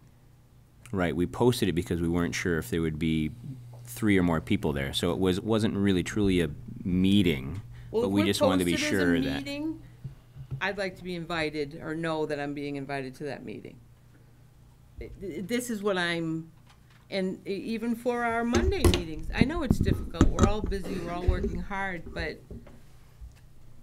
it's not helpful if I only read about something on Friday afternoon, or if I'm not home, then on Monday, we have no planning on our meeting agendas when they're going out, nothing. It's only on somewhere between Friday and Sunday, I learn what we're doing on Monday. And I don't think the input is being fairly crossed, and I don't think the communications are going out to everyone. And I don't think it's. I think it's going out. I think it's maybe not enough time. So, Jeff, may I put you on the spot? Have you received any notification from anyone that I have a open meeting law complaint currently in Boston? No. Do any of you know of that as selectmen? That you have, what, That you responded to my open meeting law complaint. I did more research and found it was not, the facts were not represented at that meeting. I submitted it to Boston to have Boston further review it subjectively themselves. But he's a board member and he doesn't know. I can't tell him as a board member because I'm breaking open meeting law. But it's not going out to him. Don't you think he should? So I don't know. I think don't know we're if it is- failing. Yeah, I don't know. I mean, is that an agenda item? You filed a complaint. You didn't file it with the board, you filed it with the AGC, so we wait for the AGC to give a response. It's not a board discussion. If we have lawsuits in the town, if we have items that are affecting us as board members, or if big things affecting the town, I totally disagree. Those are definitely topics. Those are definitely discussions, and it definitely, those things should be coming to all board members. We are a board. We are not individuals. And we are not being respectful of all board members. I don't think we're being disrespectful. I don't think we're I doing think it maliciously, if I Allison. request something 6 times to go on an agenda and it never appears, and numerous topics never appear, I find that disrespectful. I don't know how else you would classify that. You can feel that way. Items that you've requested, particularly the one I know you're talking about, hasn't been on the agenda because I've asked you several times about what specifically it was for and if we could be proactive about it, and I haven't I've gotten responded. replies. I can show you the emails. I've responded, and I've responded here, and I've had communications with the town manager on what I'm discussing. I have not held it a secret to what I'm asking for on the meeting. Okay. And it's not the only topic. It's an ongoing, it's an ongoing issue. So you're saying you would like every email communication? I think anything that's pertinent to the town. I don't need to know it's your birthday. But if it's if we're being sued, I think so. If the board is being charged with something, I think the board should probably know. I think if Board of Selectmen members are asking for agenda topics repeatedly, I think they should either go on the agenda or be voted on as either not on the agenda or on the agenda. But I think if the Board of Selectmen are setting up a meeting and some members know that there's a meeting that's not a meeting, but it is a posted meeting, then maybe all the members should be knowing That's that. a different case. That was specific. We talked about that, and we said if there's a chance, because of the complaint that you filed, we said there's a chance that all 3 might go, we will post it as a meeting. That's what we did. Each area Right. That's what we posted talked it about. as a joint meeting, and they posted but we it have to. as Hamilton and Wenham Right. Board of Selectmen. Who, did the Wenham Board of Selectmen attend? You didn't go? Catherine was there. Hamilton. But they posted? Yep, they posted it. The Finance Committee of both and the School Committee. I get that, but you're talking apples and oranges, so I just don't appreciate it. We Always, posted. they we were always agreed, joint but we meetings, agree- Bill. But this wasn't a joint meeting. We agreed to post something that there's a chance 3 of us might go, so that we're covered. Mm-hmm. And you were. So if we're talking about how things are posted, now we communicated, different topic. But Yeah, I nothing agree. was done without inviting you. And we're invited to every meeting in town. But if we go to all those meetings and 3 of us go, it has to be posted. So that's Well, the that policy. topic was stating what our priorities as a board was for the budget for FY20 for the school committee. I consider that a board, and those meetings prior have always been selectmen meetings attending. They were been joint budget meetings. When you're telling the school committee the parameters in which you want them to work, and you're posting that the selectmen are attending, I'm but assuming the confused. selectmen would be We talked no. about it at the meeting. It was posted to me. You know there was a meeting. So you don't think you were invited to go to the meeting? No, not from any of my emails on it, and I found the posting tonight, Bill. Nobody invited me, and I knew I could go to the meeting. Did anybody invite you guys? I mean, I don't understand the comment. It's a little. So show me, I guess I then don't I'll look understand. in the minutes and see what you said about, we're all on the same page of knowing that we were to attend that meeting. I'll refer right back to them, if you think it was that clear cut, that we were all supposed to know that we were to attend that meeting. We could attend or not. It was up to our discretion. We just posted because we thought if 3 or more of us attended the meeting, we would have a quorum, and we didn't want to get in violation of open meeting law. We didn't intend to sit at the table and speak. We intended for the town manager to do his report and the FinCom to give their asks, and that was it.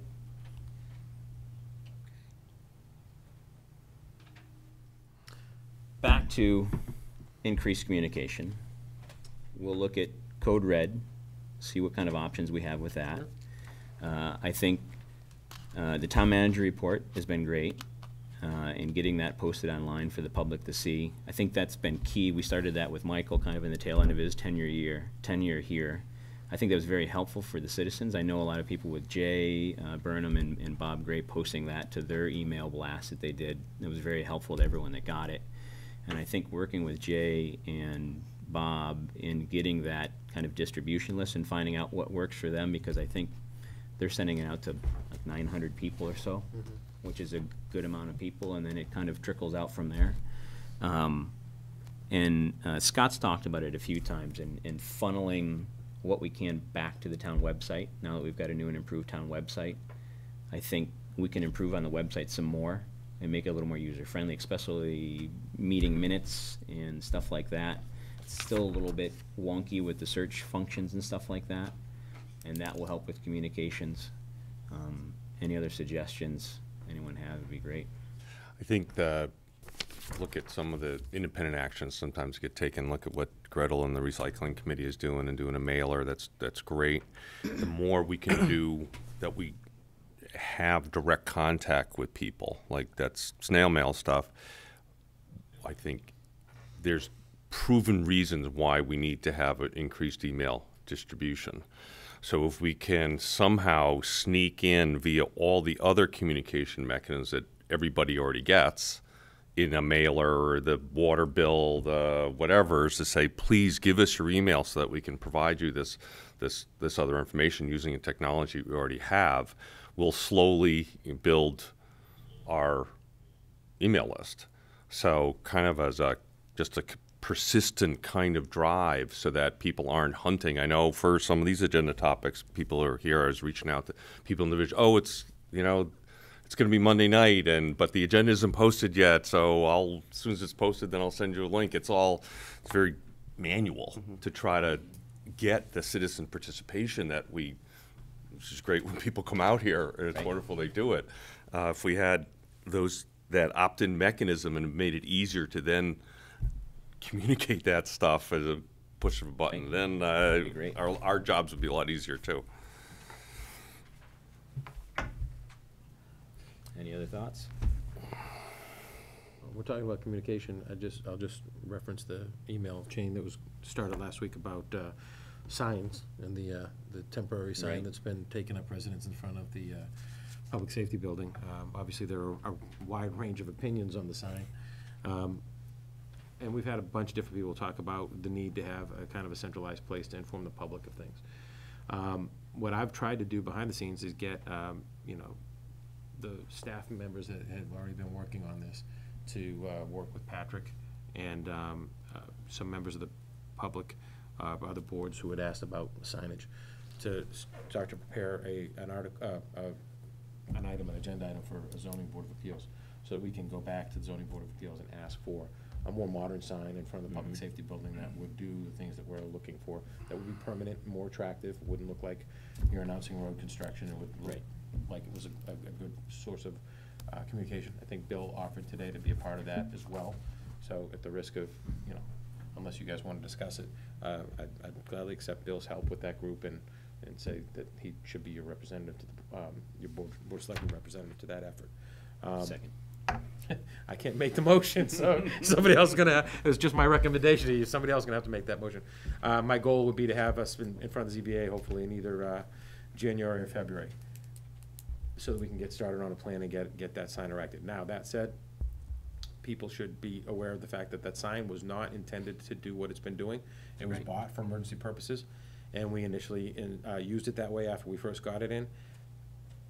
The ironic thing is that there is such a need to communicate with the public that we have had request after request after request, some internal from departments, some external from other boards and committees in town, and so it kind of keeps staying there because every time we turn around, somebody else is asking to put their message on that board, which I hope proves the need to have a permanent sign. Yeah. But obviously, I think we'd all be more impressed with a more attractive sign that had permanent permission to be there from the ZBA, so.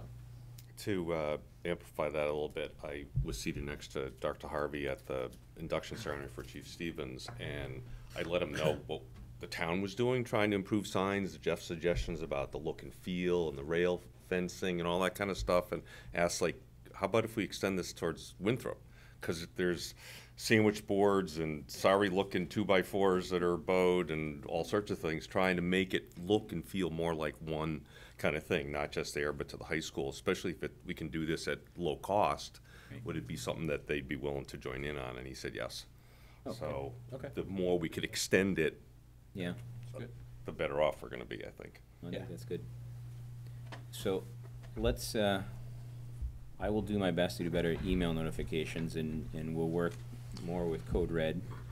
And I would entertain a motion to throw Bill Olson under the bus to improve communications slash signage and work with either Dr. Harvey and town administration and zoning board to see what we can accomplish.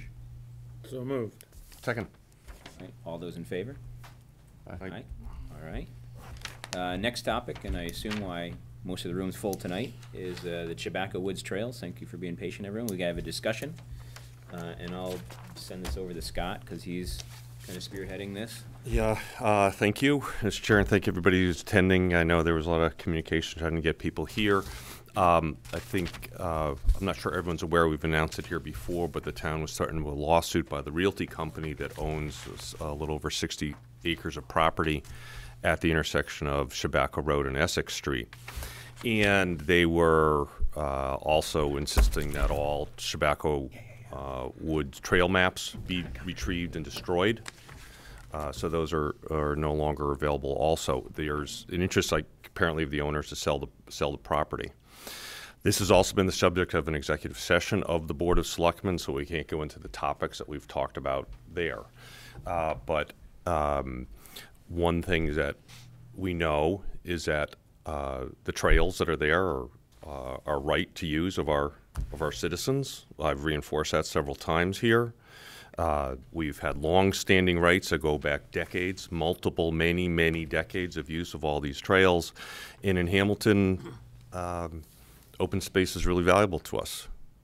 There's a lot of private landowners that have given us access. They work with the Essex County Trail Association, or Chabaco Woods is an example of working with Manchester and other communities. All these things are really interconnected. You can walk across the state on half of these places. So the point we're at right now is things seem to have escalated by the owner that's there along Chabaco Road. If people haven't driven down there, there's handouts here. There are now two big, huge Jersey barriers, those big concrete things that are used to stop semi-tractor trailers.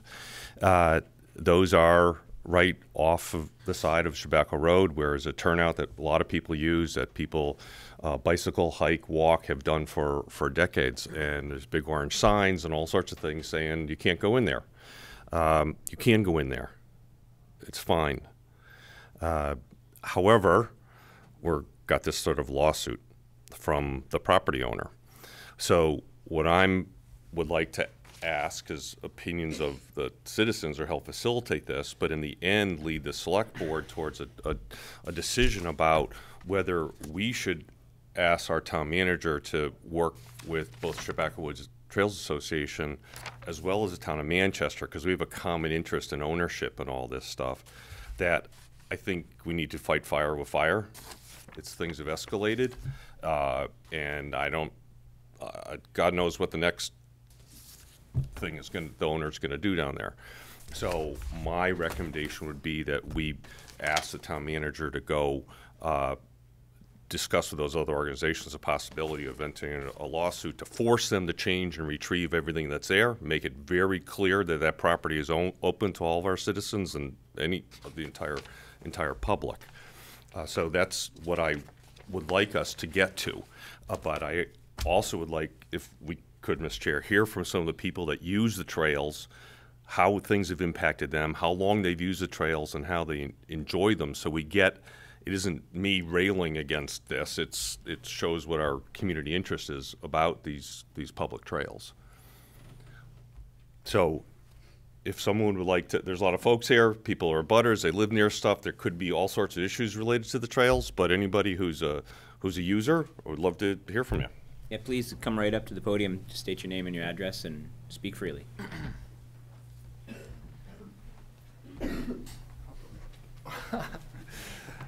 Bill Kerr, 101 Chabaco. I am the first house on the right. If you go down Chabaco Road, so just past Ronnie's farm, I'm the first house there.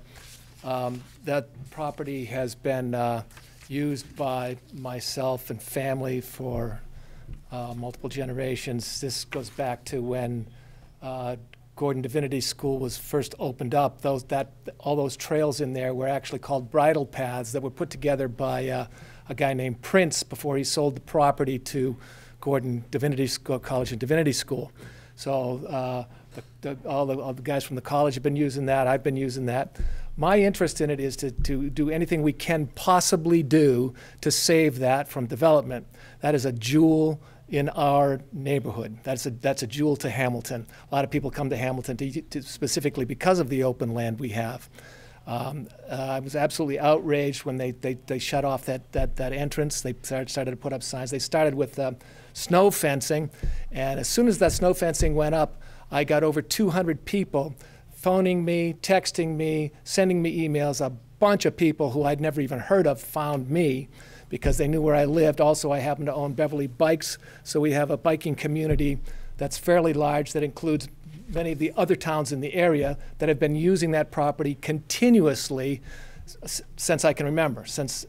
By the way, I've lived in that house since 1956, 57 maybe. My grandfather built that house for $14,000, if you can believe that. That's less than my dog cost. That's just the vet bills.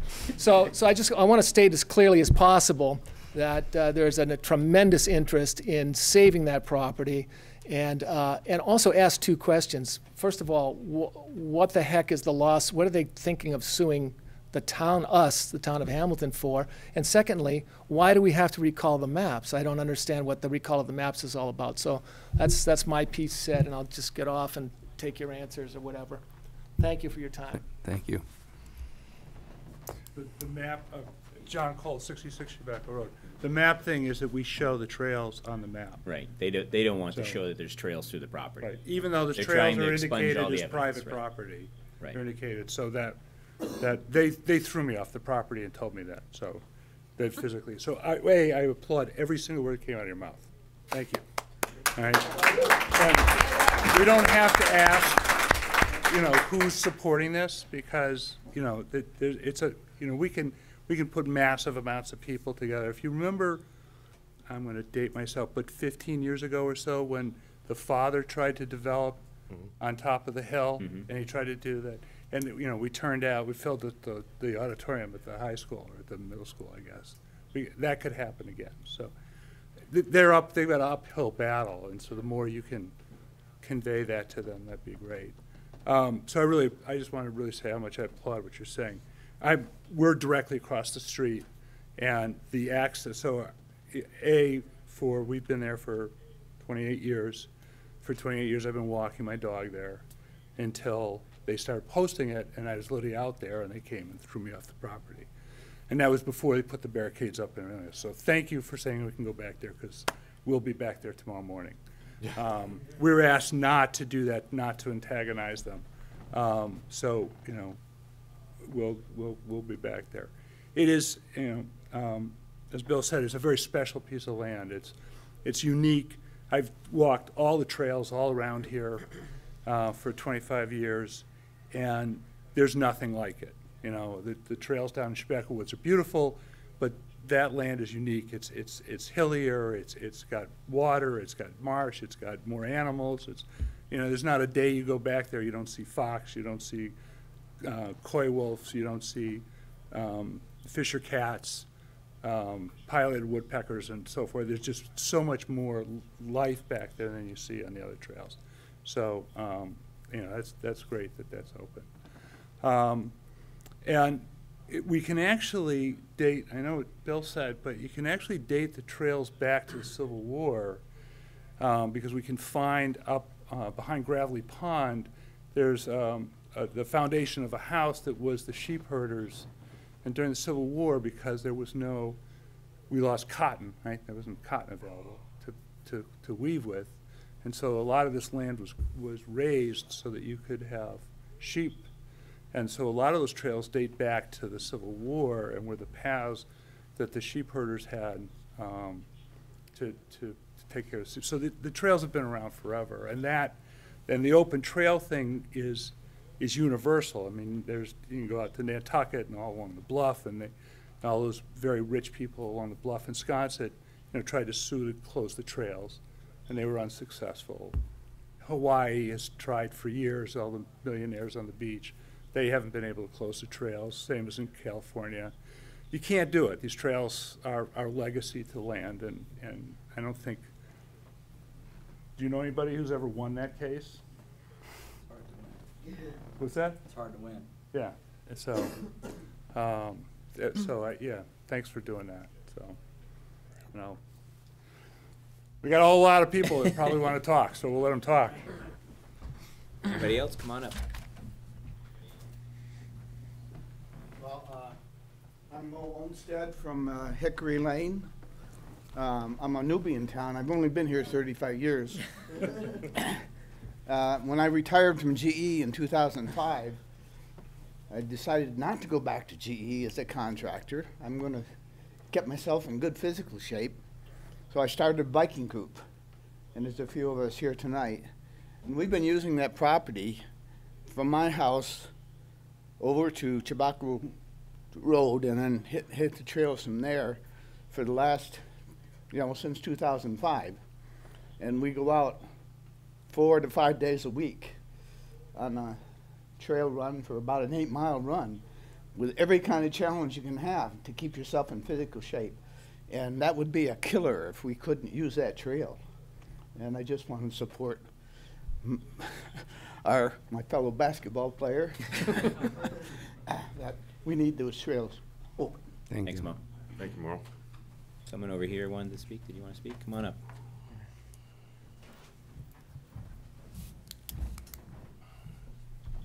I'm Ani Sarkisian. I live at 307 Essex Street. My parents have owned the house since the 70s.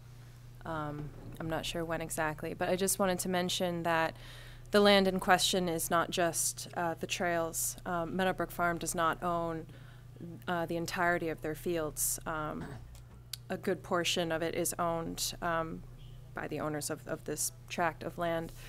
And they are our last source of local agriculture, and they're a community hub. I mean, I remember Ronnie's parents. I remember going there as a kid. We go there every year to get our pumpkins, and now I have a 4-year-old son who we go there sometimes just to say hi, because it's just a spot where everybody gathers. And the woods back there, I mean, you've got salamanders, vernal pools, like we've seen barred owls in there, great horned owls in there, and this is, my son with me, 4 years old, like nature right in front of him. And, with doctors now prescribing, they call it forest bathing, but like, spending more time in nature as like a solution to many of the things that ail us, to not value that would be just pretty sad. But in particular, Meadowbrook Farm, they can't plan for their future with all of this still up in the air. And so it's just so important to all of us in the community that that this local agriculture continue, and that it be part of what we see our children growing up with, that they know where their food came from, that it's local, that they can speak to the people who grew it, that they can learn about that, and how much work that takes, and dedication and commitment to the land. So, thank you. Thank you. Thank you.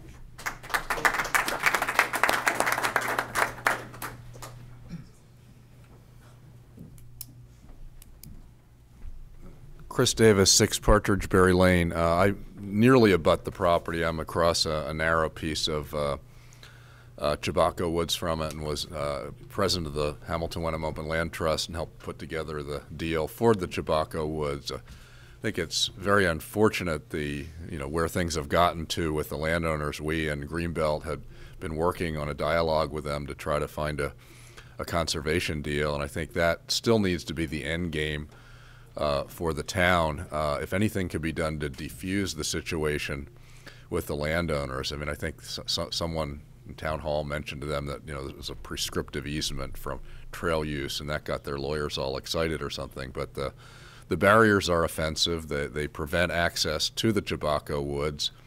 I don't know whether it's within the rights of a private property owner or not to block the trails, and I think there's probably a really good argument that the public has historical rights to use the trails. I've been using them, and skiing them, hiking them, running them, biking them for 25 years. And but the end game really has to be conserving the land, and that's that's going to require money from the public, everybody here and others, and it's going to require a significant contribution from the Community Preservation Fund. But on the ground, you can't tell the land from the Chabaco Woods, and it's just a beautiful piece of natural property with great recreational value. And I think the town or Greenbelt needs to own it. But if the town, if there are any steps that could be taken to try to defuse the standoff and just get them to let people use the property. They're trying to sell it for development. I'm sure that there'll be a big controversy around that. I'm sure they'd like to, blast and build and put roads into it, which would absolutely ruin the land. So I think both we need to get the landowners to be reasonable while they own it and to work toward a conservation outcome. And I think we're going to need all the help we can from the town and the public and the conservation organizations to make that happen. But it would, certainly doesn't bode well for how it's going to go if they try to develop it, if they take this stance. So I think maybe we need to urge them to back off and let people continue to use the land, which doesn't harm it at all. Thank you. Thank you.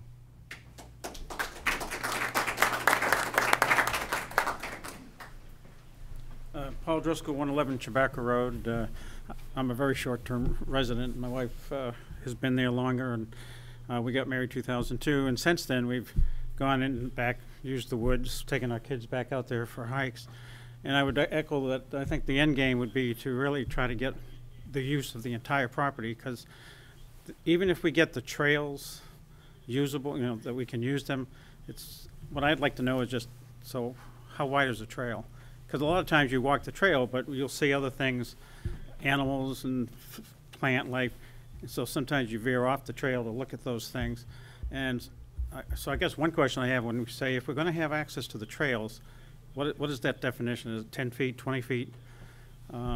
Until we can settle the land dispute, we probably need to be cognizant of just what we mean when we can walk those trails. But I think we really want to be able to have the use of the entire property, the land, and therefore I think, again, I'd endorse the end game being to get that turned into a conservation or Hamilton open land for all, not just the trail itself. Thank you. Thank you. Can I ask a question from what the residents are saying? Is there anyone internally that's working on at the town hall to purchase this land? Not to my knowledge. Okay, so I didn't know that or thought that we were. I'm not opposed to it, but I'm saying I don't know of anyone who's currently working at town hall to purchase that land to hold it in eternity like Sagamore Hill. And my second question was to Joe, can we remove the barriers if they are blocking? Can we put up a sign on the street, which in the town right of way, saying this is the entrance to the Chabaco Woods, public access? Or you're saying don't antagonize. So if we don't antagonize, then do we say leave the barriers and leave them alone? I don't understand the end game. It's tough because, not to disclose too much, but when we've spoken about it before, we have been very mild on our response to the landowner. Yeah. And we've gotten this for an answer. We asked them very nicely that we'd like to continue to use the trail as we have for 20 years plus now, and they answered with this. There was not a lot of dialogue, not a lot of give. So, well, it says in the email, it says my client's negotiating with the Hamilton Wenham Open Land Trust and Essex County Greenbelt Association. Do we know much more about that other than a one-liner?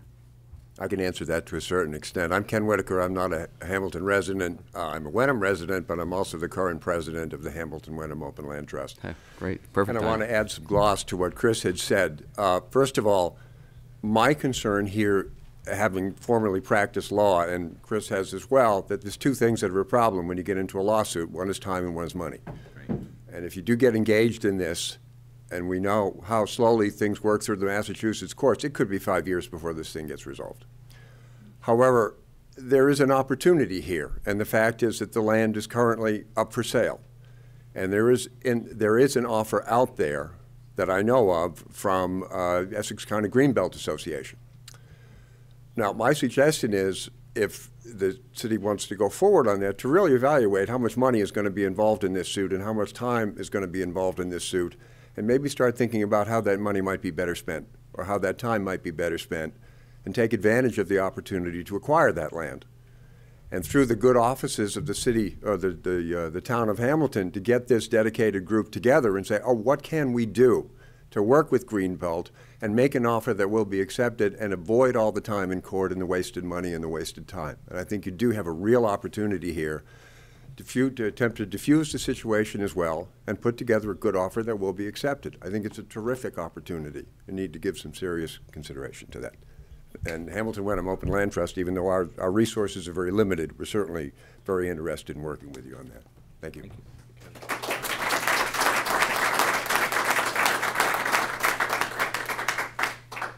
I think one kind of next step we can do, speaking to Greenbelt, I can reach out to Chris LaPointe and introduce him to you, Joe, if you haven't met him yet. Nope, haven't. The key player in the Greenbelt, and really pioneered the Sagamore Hill purchase, I think, with Greenbelt in the town of Ipswich or Essex and us and stuff. So he was on the planning board briefly until planning board briefly, but yeah, good guy. So I'll reach out to him and do an introduction for you, and we can follow up with Greenbelt about their assessment of the property and their process so far.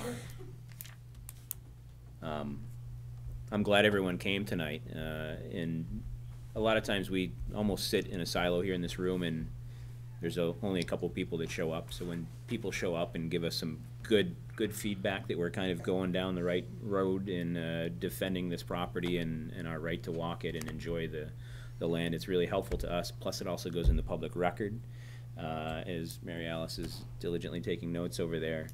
Now we have it that we've got some strong support behind us to move forward with this and see what we can do. We've had some polarizing issues in this room, so it's like refreshing to look out and have everybody agree on a topic. So yes, we need to use this energy positively, and I bought a piece of property that has a bridle path, bridle in it, and I bought it for that reason. So I think we have to protect that in this town. So whatever we need to do, I think we need to work together and take that energy and promote it. So. And Scott, if I may put on you, since you've kind of helped with this effort a bit, maybe we can do a little, once we find out a little bit more information, maybe you can help organize a group of the people here in this room, since they've shown up tonight and they've shown interest in helping out, and lean on them for some assets and stuff like that, and opinions and stuff like that. That would be great.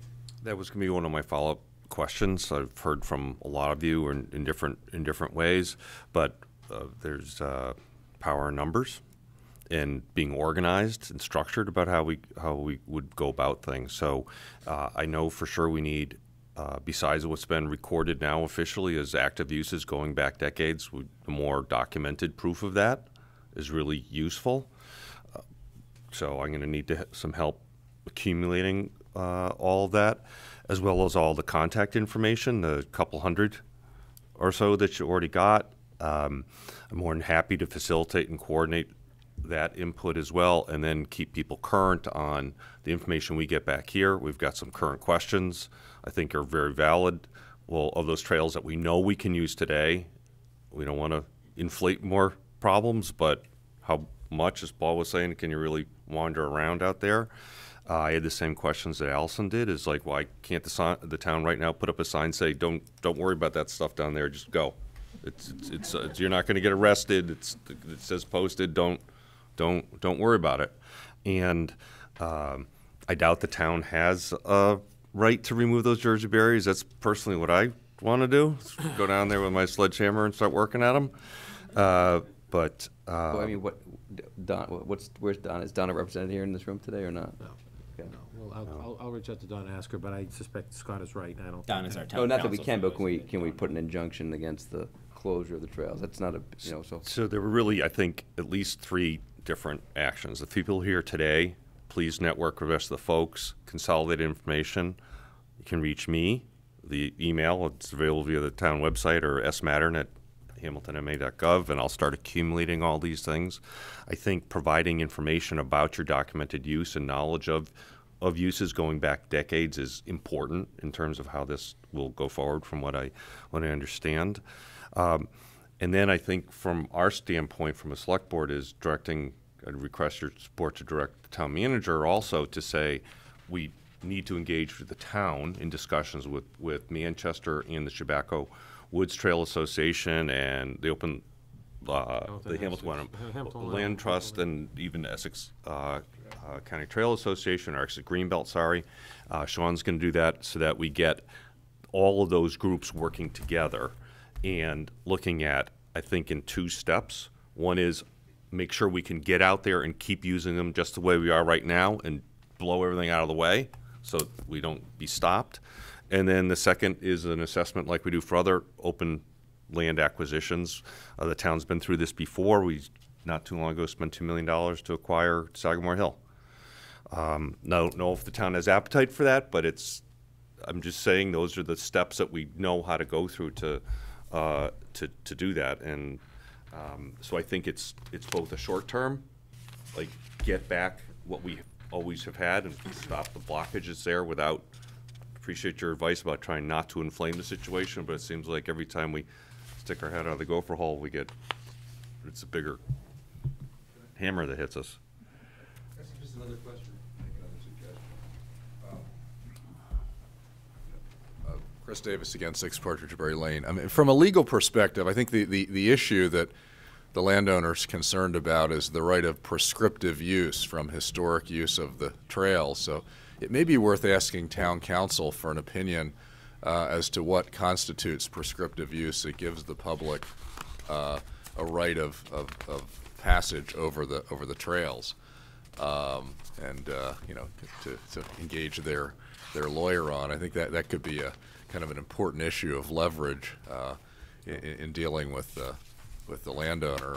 Do they really want to fight with the town about this when they want to sell and develop the land? We'll pursue that further, Chris, but the reason why I asked those 2 questions is exactly because of this issue. We need to know the documented uses of people going back at least 2 decades.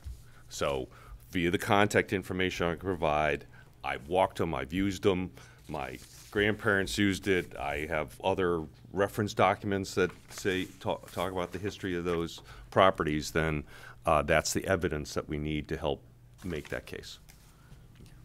Can I ask, is the letter that Jim Hankin sent to their firm, isn't that a public document? It is. Yep. Yeah. Then can I go Just make use that and send it to all the people Well, I'd who like to send make it. copies and just send it to them. I mean, I think it defines your prescriptive use, and it describes what our current attorney's viewpoint is on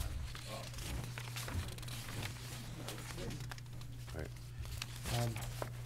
In an effort to help Scott keep you all informed, if I put this up here, could folks sign your name and either a phone number and email address, so that preferably everybody agree to do emails or phone numbers. So We're starting an email list already. Yeah. Start an email. We're already doing it. We're starting an email list tonight. Yeah, perfect. Can I make a suggestion? Yes. I can send Scott's, just make it quicker for the people in the room.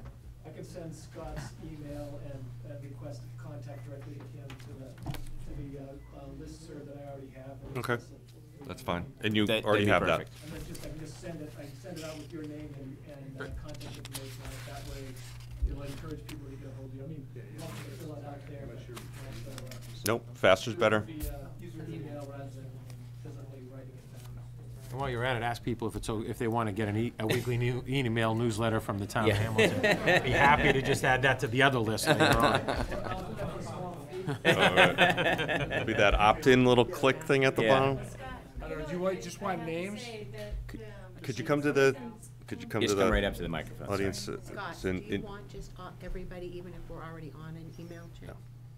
Hi, I'm Susan. This list is bigger. My name is Susan Boudelieri. I'm at 26 Holton Road. And I just want to say that just to get the word out there, I got here via Facebook. That's how I found out that this was happening. And I think that would be a great avenue for us to pursue in terms of getting the word out there that these things are happening. I mean, using Instagram, using Facebook, things like that, because it's something everybody is always on. very easy for people to get that information. They put it right in their calendar and they come. So it's really easy. So I applaud whoever put it on the Facebook page for Hamilton Wenham. But that was really a great idea. Thank you. Thank you. Thanks, Sue.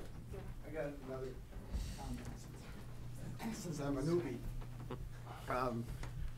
One of the things that Monday last week, Scott and I were talking, and he said, "Oh, you guys ought to start using that trail again." So last week we started using it, and the first thing we came across, besides the barriers, was a bunch of trees down, which normally we go get the trees out of the way. But then there's a bridge over a little stream that the guy took out. I don't know whether you're aware of that or not. No. That bridge is not there any longer. They chopped it up and threw it in the woods. Yeah, it's in the woods it's next to it. You know, it's something that my biking crew, we would put it back together. That's so disappointing. In a heartbeat if we could, if it was legal. But one of the other things, one of the beauties that I don't think probably anybody else has been through on the property is I had the opportunity to go through the ice one year and come up under the ice and see how nice it was. And then get bailed out by hockey players who were at the other end of the pond. So you haven't really seen the whole thing unless you've been under the ice. Did you have a comment? Yeah, so Tough to follow Mo, I know. I know. So my name is David Alden St. Pierre. I'm actually an outsider. I'm from Beverly. But I heard about this meeting tonight through Bill, and I wanted to spend 2 hours of my life here tonight just because it is important to people like me who are not necessarily part of the town of Hamilton, but my wife and I have been using those trails for years and years and years, and we run, we ride our bikes out there, we take our dogs out there, and it's really important not only to your local community, but to the community at large as well. So I just wanted to put my voice for that. I really appreciate you coming, because it's just showing that there's a much wider range of use other than Hamilton people, which is great. My name is Ann Hawes. I'm from Villa Road, which is across the street, Tobacco Road. We have along our we have a trail bordering our property, and we had someone who was saying that when they bought the next property, that it was they owned some of ours and owned that trail, and they could do what they wanted. So we researched it, and we found that if it's an ancient way, that the only way that that can be reverted or taken away from being an ancient way is for a town vote. So I think maybe that's something that you ought to check with your legal counsel about. Thank you very much. And we have some early maps that show that saying town way. That's our property, but it's right there across the road. Great, thank you. And can you tell us where that information came from so we can access that information? My lawyer found it. She from old deeds. Okay, I'll get you Yeah. after. Yeah, I have the ones that we have that you can see. Awesome, great, Yeah. thank you. I would also say for the residents here, from what I'm hearing, you may wish the town to participate in some way in funding purchasing this property. So that can only happen probably through a town meeting vote. So first, and for those who mentioned CPA funds, you first apply to the CPA. They open up the application time.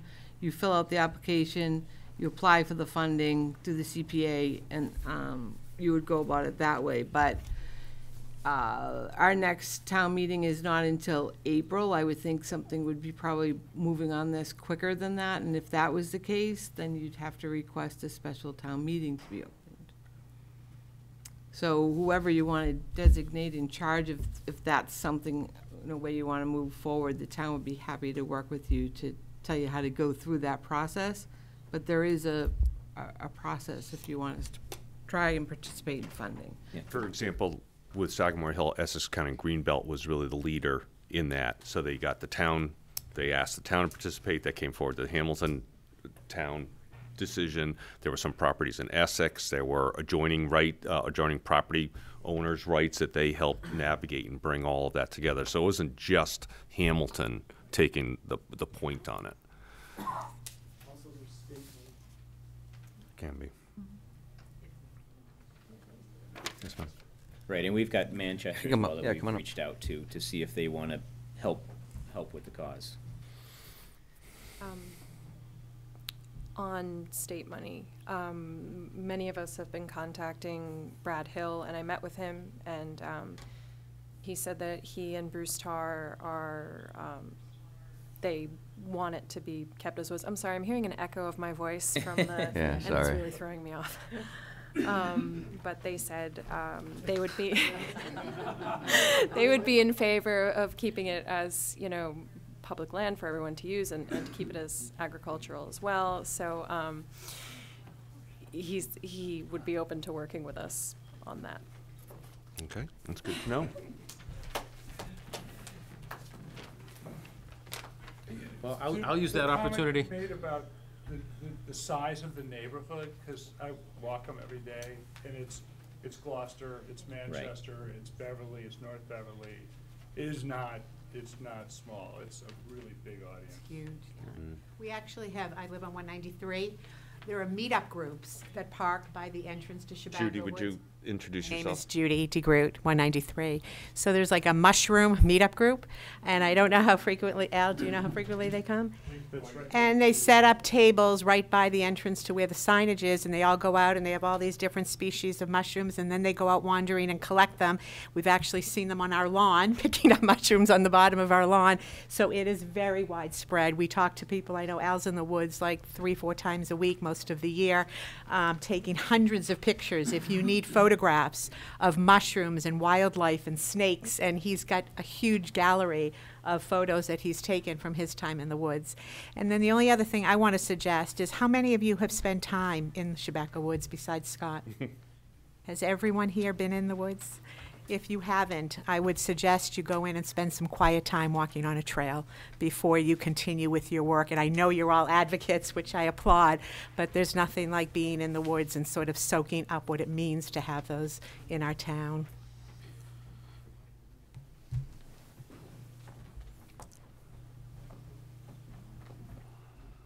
I want to be a little gentle with this, but I think it should be stated somehow.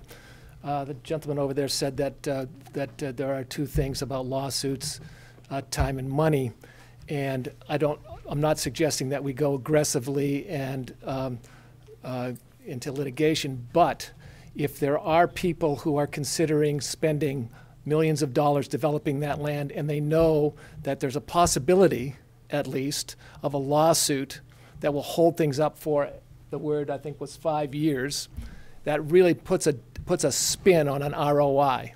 So I just want to suggest that we shouldn't take litigation off the table, shouldn't necessarily go aggressively after it, but if somebody looking at that property knows that there's a possibility of litigation that can tie things up for multiple years and spend a lot of money, they may change their minds about developing it. And then Essex County Greenbelt or whoever is going after purchasing the land, an offer to avoid that and to get instantaneous money or quick money becomes much more attractive.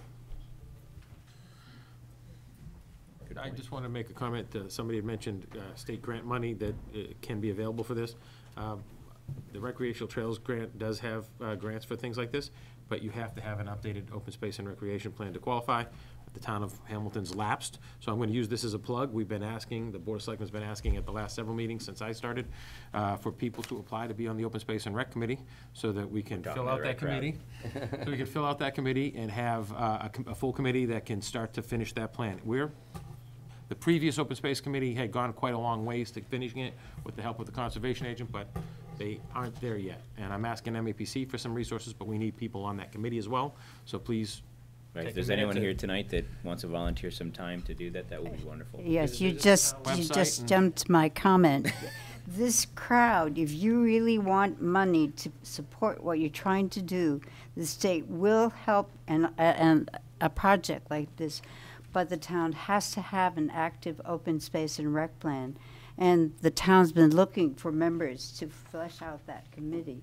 So don't think about money. Think about your time and effort. If you have anything to do with the environment, with land preservation, think seriously about how many more members you need. We need at least 7, and we've got 3, so. you need And at you've least got 4 3. more In fact, one of them is the rec director, who's not going to have time anyway. So, and we're talking about 4 more people. So please think about it. That's the best way to spend your time to help preserve this piece of land, which we might get some money from the state, but only if we have an active open space and rec plan. What is the time commitment for that committee? Well, actually, as a former chair of that committee, I can tell you that the open space plan was reviewed and revised under our previous town manager. It could be it's one of the reasons he's no longer our town manager, because the open space committee took it and re-reviewed it and re-revised it and put in what we thought was really important, and it was done. It just needed the initial phase of final review, and then we needed to fill in the 5 years of follow-up plans for it. It's in its final phases. But the committee really needs more members. I'm no longer on there because the Waste Reduction Committee is more than full-time right now for me. Thank you. Thanks, Gradle. But is it typically, Gradle, only a few hours a month? When you're working on the open space plan, maybe a little more, but Okay. it isn't that huge. Okay. So I didn't mean to jump on your comment, but great minds think alike, because we've evidenced a couple times today, so. Right, if you are interested in helping out with that committee, there's applications on the website, and you can also email Joe or really any of us on the board here, and we can point you in the right direction. If you search the town website for volunteer, use that keyword, we need to get a formal application that comes in. You fill out what you're interested in doing, attach a resume, and send it in, and then we quickly consider candidates and fill the committees. Any other comments? I think we've said quite a bit tonight, and we've got some kind of next steps now that we've got some good feedback from the people that are stakeholders in it, and we'll do what we can to keep those trails open. So stay involved, please. Thank you for coming out. Reach out to Scott or Joey or myself, and we'll keep you informed and in the loop and do our best to keep those trails open. Thank you, everyone, for coming. Thank you. Thank you for coming out.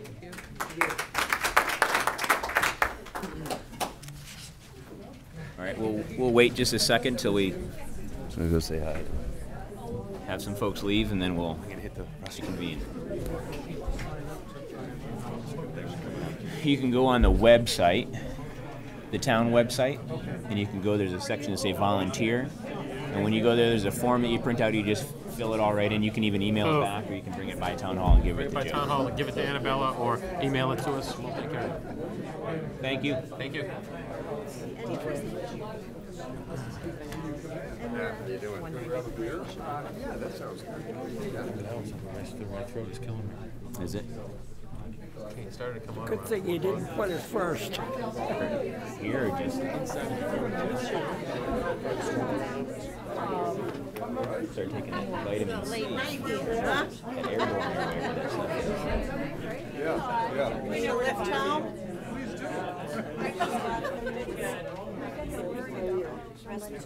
Busy week too.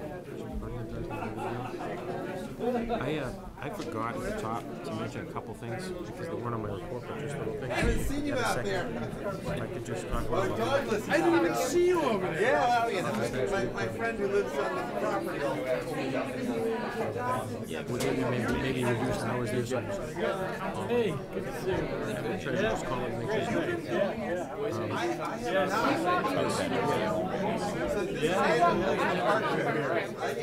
He just got into Mass Maritime. Yeah. So this I wanted to mention to Allison's I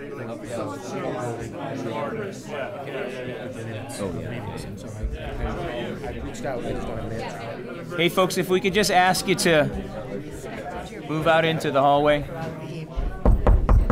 If we could just ask you to move out in the hallway, folks, so we could finish the meeting up. We appreciate it.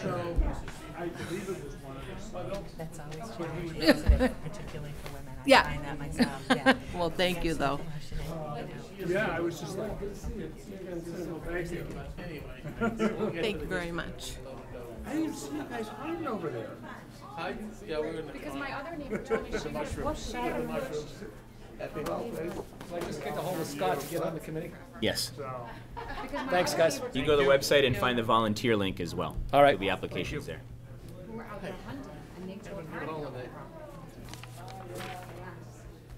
So no, this guy just kind of like came after me and gave out a complaint. I'm like, my dog. Wow. 15 and a half. You know, she's still out there every day. Hey, Jeff, could you just poke your head out there and see if Scott's out there and come back in? It was, Move on. Yeah, so I've been down. You can meet them all at 15 Walnut. Are we hanging up your meeting? Here, we can get out of sorry. here. Okay. Thank you for coming. Well, see, now you'll be going back out there. Yeah. Hey, Scott, we're ready. Cool. Well, we'll see you around out there.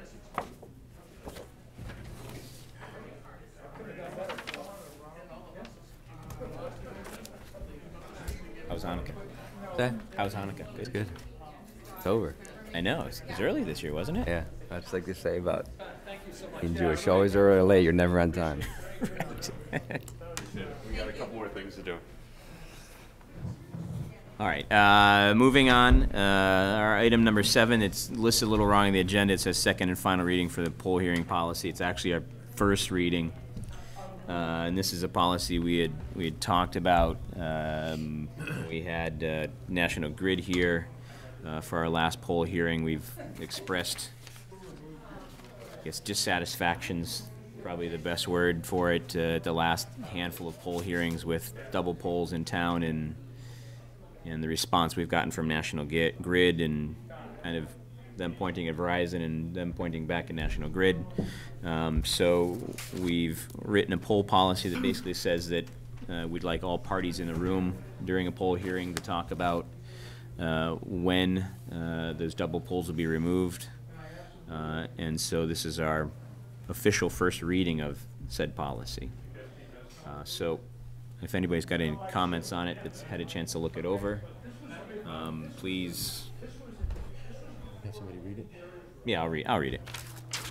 And so the Hamilton Board of Selectmen would like to adopt a policy to require the presence of representatives with decision-making authority from all utilities affected by the installation of a new pole at all public hearings for new pole sightings. This policy affects all utilities, companies, and organizations, including but not limited to National Grid, Verizon, Comcast, that are either installing a new pole in an area without an existing pole or would need to move or transfer services or equipment from an existing pole after the new pole is installed. The representatives at such hearing will provide detailed information to the board about the schedule for transfer of services and a target date for the removal of the pole being abandoned. Such schedule shall, at a minimum, comply with the deadlines for removal set forth You can't with... close the door. You can. I'm sorry. Yeah. You can. Half closed. That's okay. Thanks, Mary Alice. Where was I? Removal of the pole being abandoned. Such schedule shall, at a minimum, comply with the deadlines for removal set forth in General Law, Chapter 164, Section 34B. This policy is designed to provide the community with an assurance that abandoned poles will not be allowed to remain in place with no schedule for removal, and is not intended to delay or disrupt the improvement of services to the town or its residents. And that last part is important because the last few poll hearings, we've been reluctant to grant the request because we didn't want to hold up a resident with whatever was going on at their property and has some interruption in service or something like that. So our hand was kind of, we're between a rock and a hard place, basically. So hopefully this will get all parties involved in the room, and we can have those discussions about schedules and hopefully move past this obtuseness by National Grid and Verizon to remove some of the poles in town that we have this issue with. So, anyone has any comments?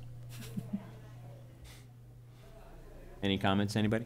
I did let Representative Brad Hill know that we were engaged in these conversations and what had been happening with National Grid, because he's been a big advocate on behalf of our town. A lot of people think he somehow is responsible for National Grid, which not entirely, Hey, but he does poor try Brad. to leverage things. He was saying pedal to the metal, like what we're doing is very good. He recommended 2 further things once we've got our policy in place, which is potentially reaching out to the Attorney General and asking them to investigate via the Department of Public Utilities that those utilities are in fact following the regulations that they're supposed to.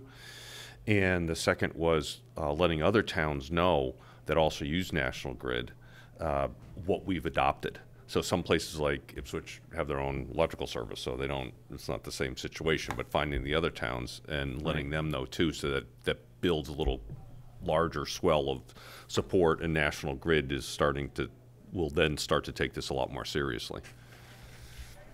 If I could just offer, I mean, I know it's not an official policy yet, but I did reach out via letter to our contacts at National Grid, Verizon and Comcast, and let them know about the vote that night, about the board's position on this matter.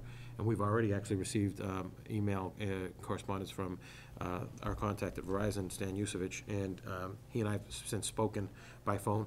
He's interested in helping us clear up the issue with the current existing 19 double poles in town.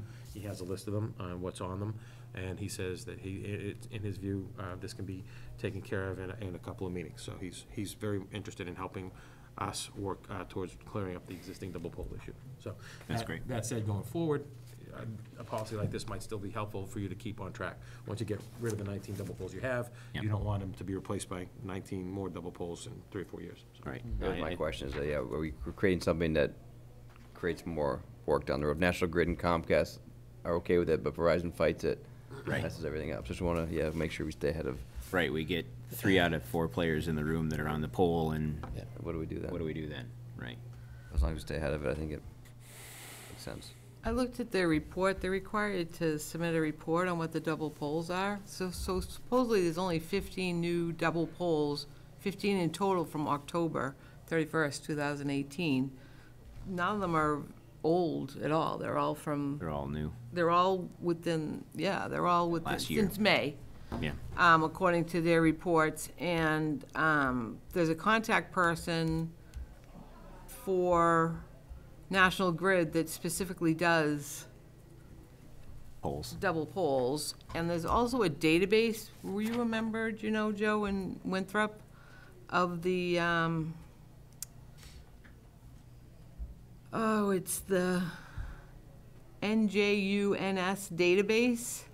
So it tells each municipality that they should be registering for that database, and all the tickets for all double poles and where they stand and what's holding them up and everything are all in that database. It's used across the entire country. We have to put in that database, or they put in that database? They do work and we do work, but we can join. Our fire department is a member of it because we could actually be holding it up if we have fire alarms up on them. So we could actually be the person that's holding the double pole in place. So I would suggest that we register and make sure as a community we're doing everything we're supposed to do under the current legislature to keep these things moving.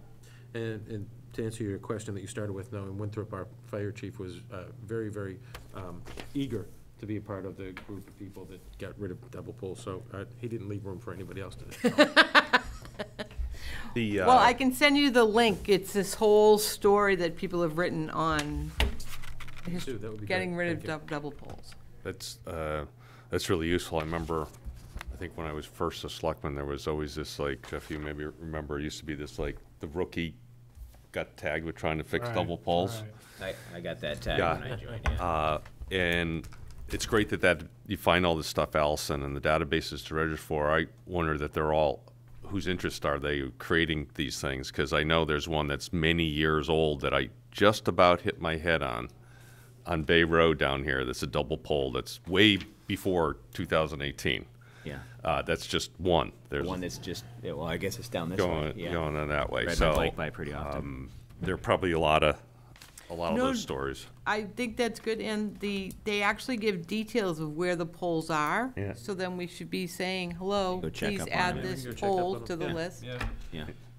Yeah, I think that you're right, and you're instructed to what you talked about earlier about making sure the data's right in some of these things, right? You said there were only 15.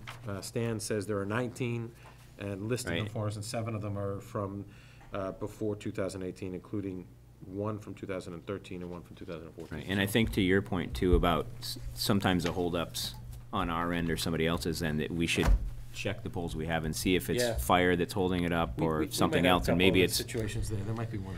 To augment Allison's point, I think That are from involved. the info that I saw too, almost all those were some fire alarm related issues. In not to, I like when there's always a point of contact, one person responsible for this, and if there's just one database that's going to have all those things, maybe just a recommendation that our new fire chief be the person who's our double pole guy, pole person, so that we know if there's an issue, you know who to talk to, how to report it, they're on top of what's going on. Right, especially if fire's on it and we're responsible for taking that off, so. It worked well for So can I mean, and I don't know if I can come on a different topic out of order here, but I would miss my selectman report, but if I can, my selectman report was at the last planning meeting, we had the presentation by Sprint, who has partnered to do this 42-foot pole that they want to do right in the right of way. So we're talking about getting rid of poles, and now somebody's going to come into town and wants to do more poles. These poles are going to be on the right of way, so within 5 feet of 1A. Their agreement with Mass DOT is not a specific location, but a swath of a mile, usually mile marker X. Mm-hmm. They can go anywhere along that mile marker on either side of the road. Within that easement. Within that easement. Right now, it's proposed right at the, I don't know the business, but it's a business right next to the to the gas station. So, sort of further towards Patton Park. By the haircut, yeah, by the locksmith's place right there. Yeah.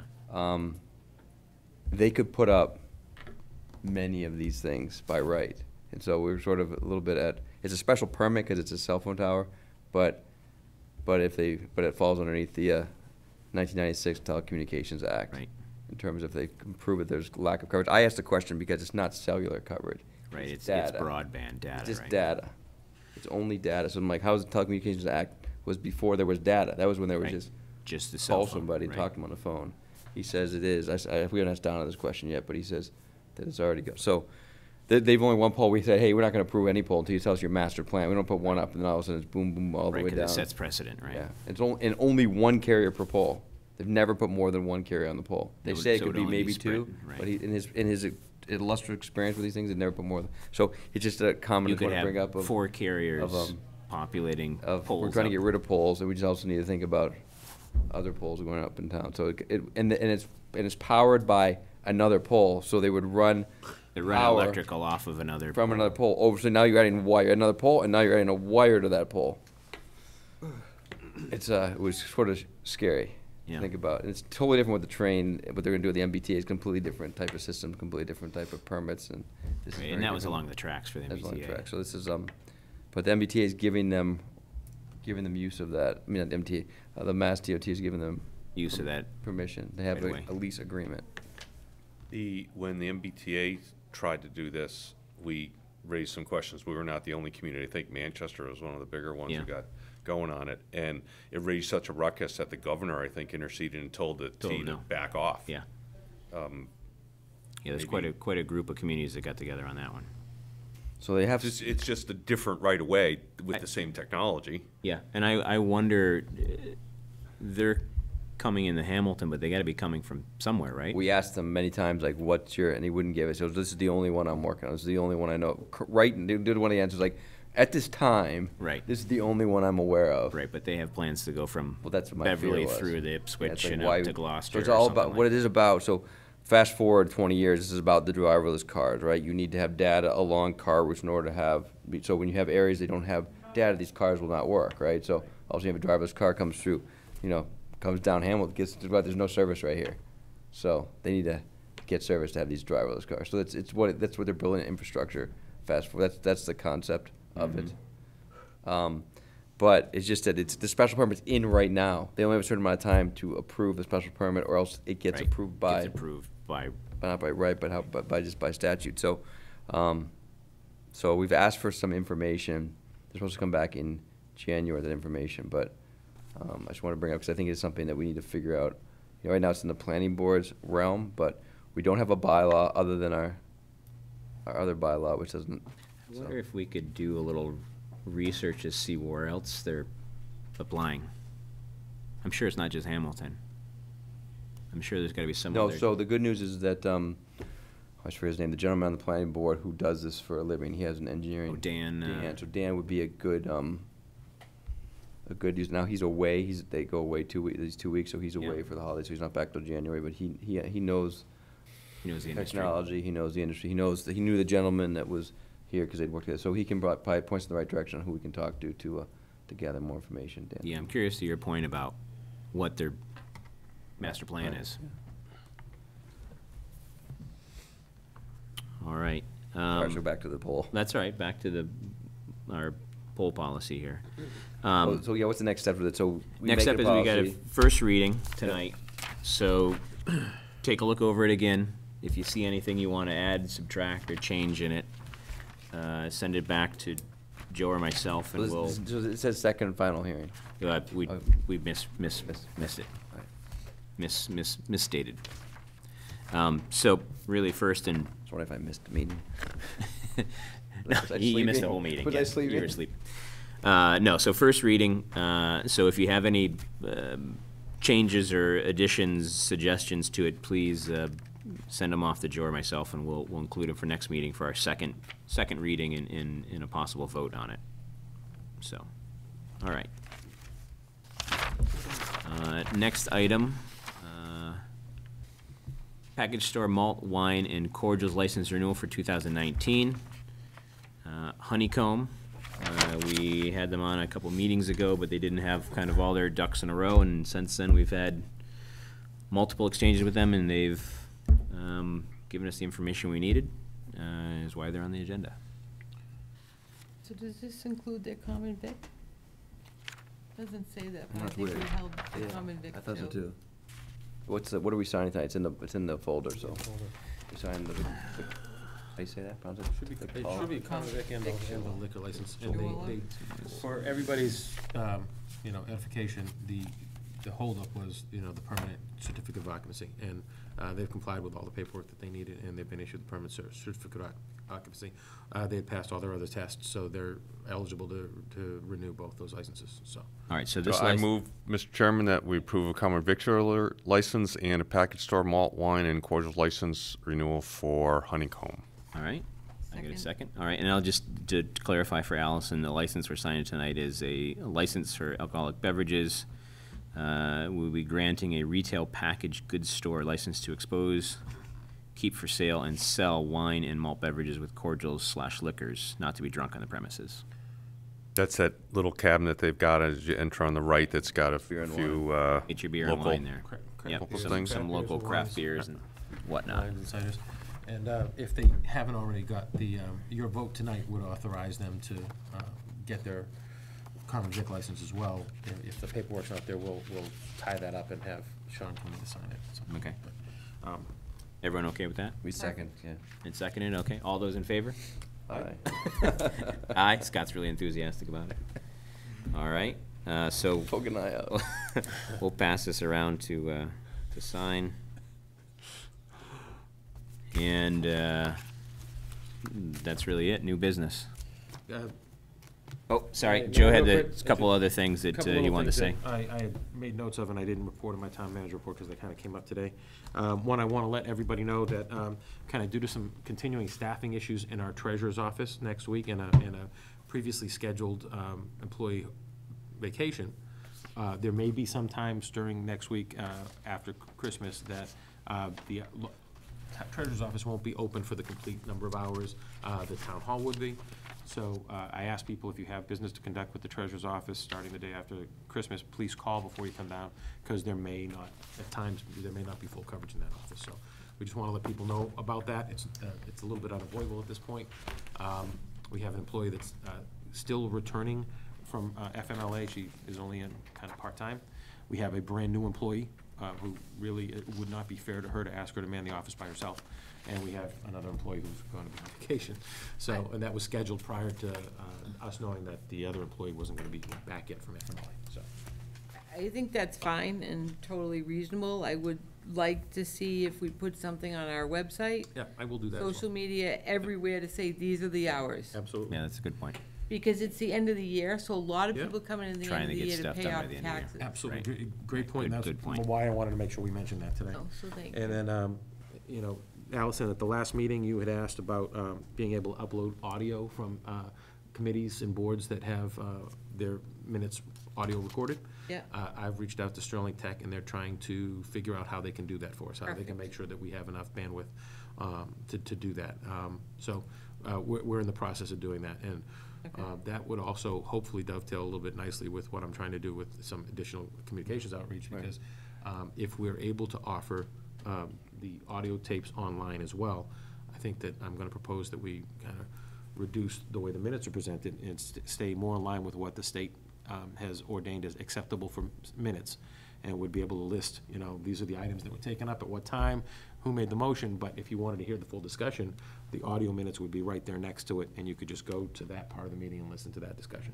So it's actually more transparent and more complete for our residents, and it will save some time for our minutes takers that I might be able to use in other more productive ways. I appreciate More that. constructive ways, I should say, not And productive. I appreciate that, and thank you, but I wonder, and I have no idea, but if Sterling can't do it or wants to charge us a fortune, in Reading, we reroute everyone to YouTube. Or you just post them on We- YouTube. We We could post them probably on do something YouTube. like, we could probably do that too, but I got a, I would I've got a prefer it good like feeling you're that, I got a saying, good yeah. feeling that we've got a good relationship with Sterling. They don't have a lot of clients in this space, and I think they want to keep us, so I think they'll work with us. Okay, perfect. Good. All right, thank you, Joe.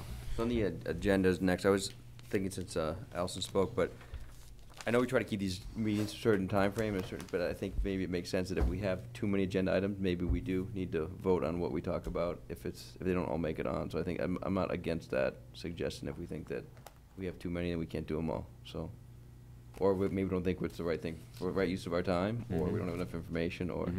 But I'm okay, you know, my opinion. And I'm just giving my opinion, but Yeah. I'm not against that suggestion that we that if we think we have too many and we don't talk about it, we make a group decision. So.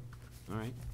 And I'll add to Allison's discussions earlier, her points earlier, with the Little League and stuff like that. I do think we need to look at our kind of acceptance policy. At one point, I thought we had okayed Michael for different items, but I don't think we ever wrote anything up. You know, it's probably in the minutes somewhere, but I don't think we ever had a formal policy for it. So we should discuss that. Because Michael doesn't have Michael wouldn't have had the authority for this to do what we did. So this specifically, Donna weighed in, and it's not a town manager. We can't delegate it to the town We can't manager. delegate it, okay. Well, let's have a broader discussion about it too, because I've talked to Sean, because the Little League's working on a scoreboard right now. And I've had some discussions with Sean. I just want to make sure that, and Allison, you made this point before, when we get things donated to us, sometimes it's just kind of a handoff to us, and then we're responsible for it. But I had talked to Sean about talking to the Little League in some kind of a plan for maintenance, so it's not all on the town side, like when they just give stuff to us, that then we're responsible for it. So some type of a discussion or policy on when we get things like this, what our capital plan is to help keep maintenance of whatever it is donated, and other items like that. So, and that leads into your Article 97, stuff like that, so. Could I offer that? I mean, I think that I wasn't here, so I'm not gonna make any assumptions, but obviously, I think folks like to try to work with volunteers who are trying to do nice things for the town, and I think at the same time, Alice's point's well taken, we should be following our own policies. If you wanted to, I could try to draft up a policy for you to consider, whereby if people wanted to come forward and make a donation or construct things on town land, you know, we have offices in town, you know, the inspectional services department, et cetera, that could review those plans and make a recommendation to the board based on that. We have the DPW department that would ultimately wind up being tasked with maintenance, so we could have them chime in, hey, this is something that we don't have to worry about, it's not gonna be a big cost item, or hey, this is something you wanna ask the donor to set aside some kind of a fund to help us in the future. And we don't wanna make it, yeah, we don't wanna make it onerous for people to help us out. No.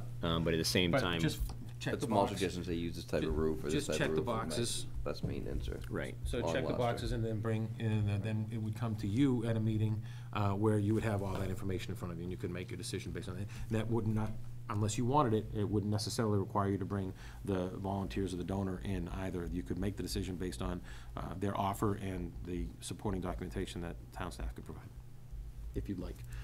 Might streamline it for you. No, I think that's a good idea. If everyone's okay with that, I'll.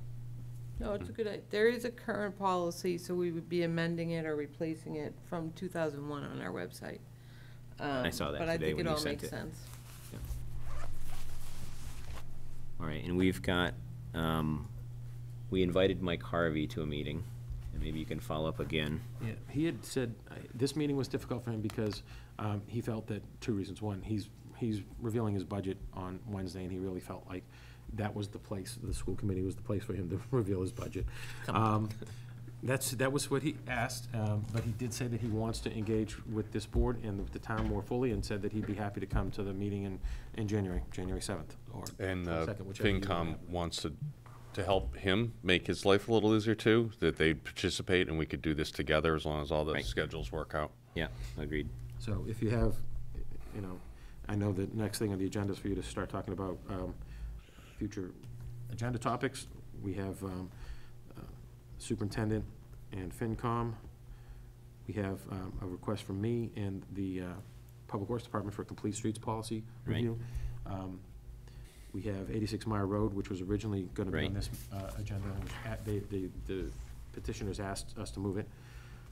Jeff has asked for a town hall renovations update on Yep, that would be good. January.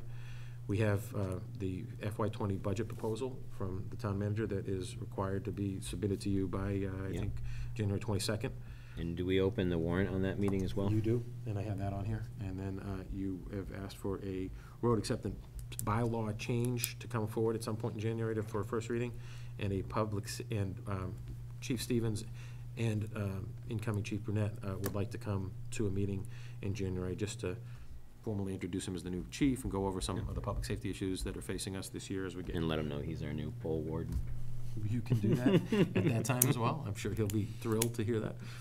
My guess is he'll hear it before then. Yeah. So those are the items that I was writing down. It's your board, so feel free to add or subtract as you see fit. Did either of you two have anything else, Allison or Bill? I know you spoke a little bit, but. Annabella has a list of items on.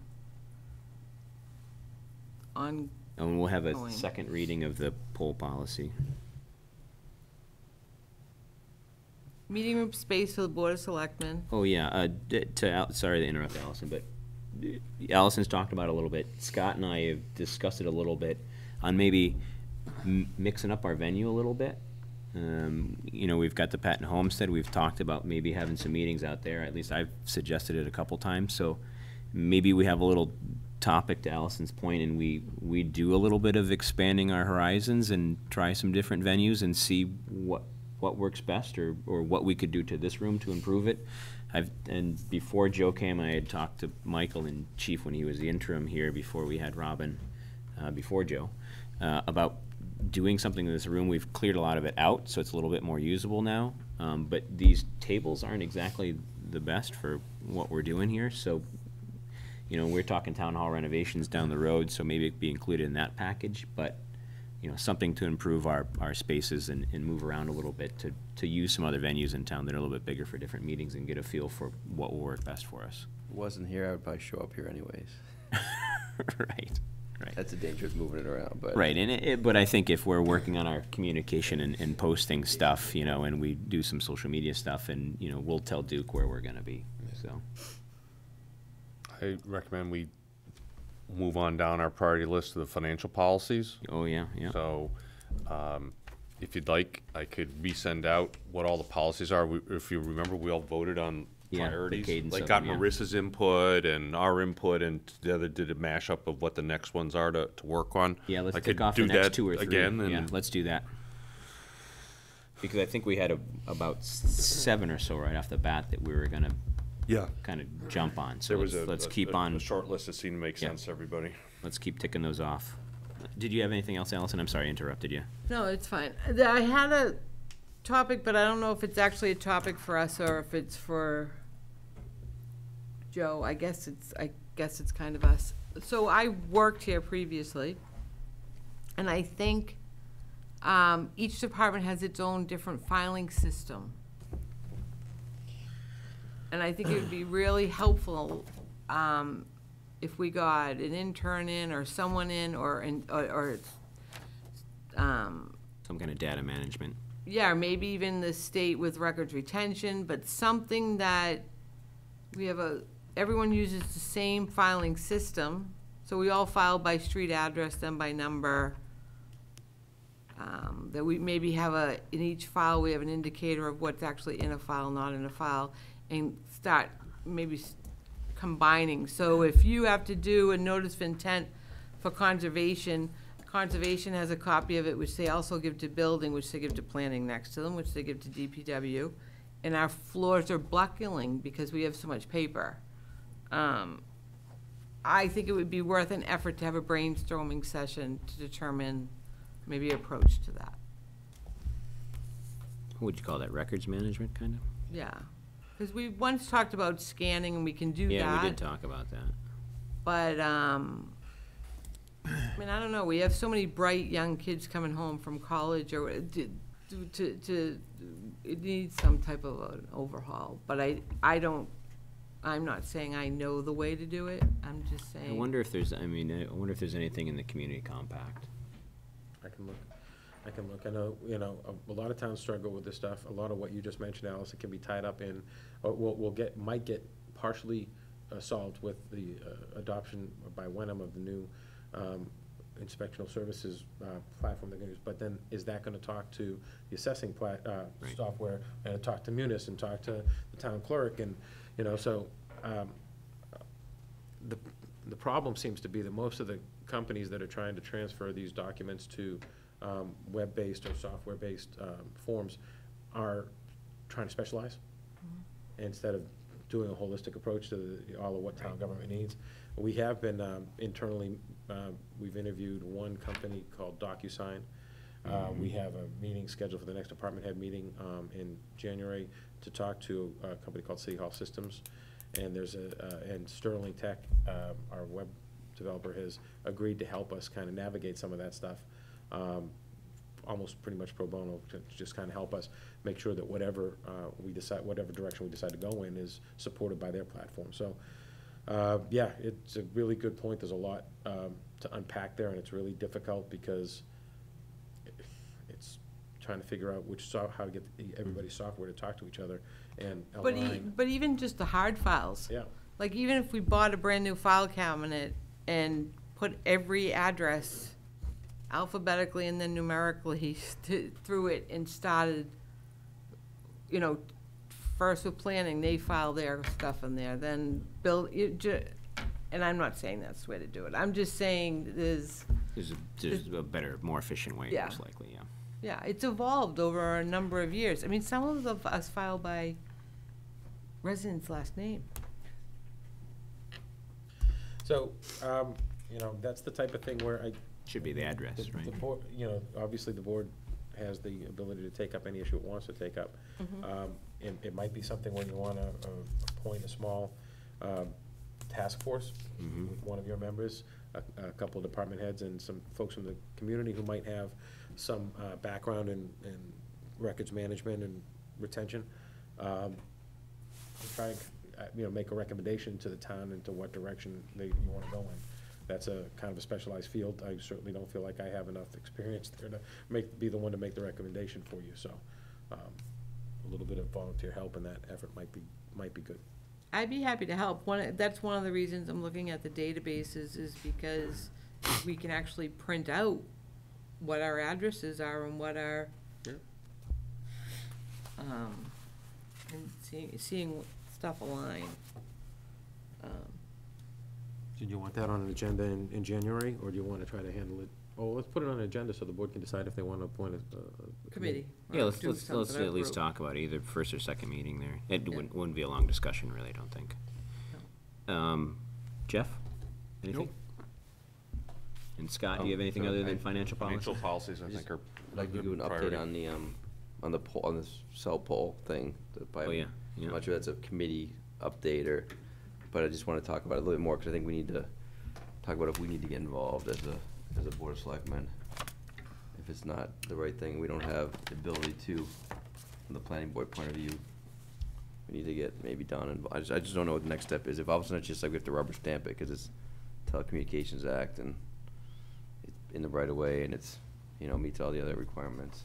How about, So I'll get an update. how about you speak to Joe and we speak to Donna and get just her opinion on it and see what she says, or there's other towns that are Yeah, fighting it or we do that. something like that? I don't know, because Yeah, the we last don't time we decide had. today on the agenda, but it'll either be a update from a board update, or it'll be a discussion point. All right. That's something we should keep it. When, do you know when the special permit? There's another meeting tomorrow night. But I what's think the it's window they coming back have for, I'll when find did out dates coming back. I think it's not coming back until January, but I'll find out. Okay. So circle back about that. All right. And thank all the employees very much. They don't need to do this. I know it's Annabella, and it's very kind of them to send us all holiday. Yes. Oh, wow. wishes. And if you can, come to the holiday party on Thursday. Yes, the holiday party is Thursday at the Council on Aging. It'll be catered. Yes, I have authorized shutting down town hall early, but I think it's an important time of year to remember that we value the people that work for us and do so much for us in the town, so. What time is that again?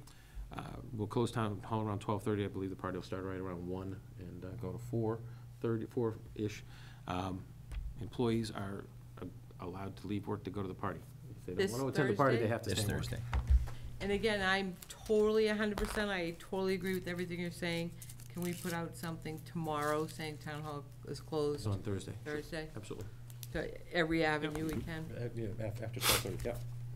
And, yeah, so I just said, you know, I'll repeat it, just so people are wondering, town hall employees are allowed to come to the party. If they don't want to come to the party, they cannot go home, they must stay at their post. Fair enough. So, that's just, okay? All right. Thank you. Anything else? No? I'll entertain a motion. Make a motion to adjourn. Second. All those in favor? Aye. Aye. Thank you. You make Good a job motion to tonight, adjourn if you everybody. came late. What's that?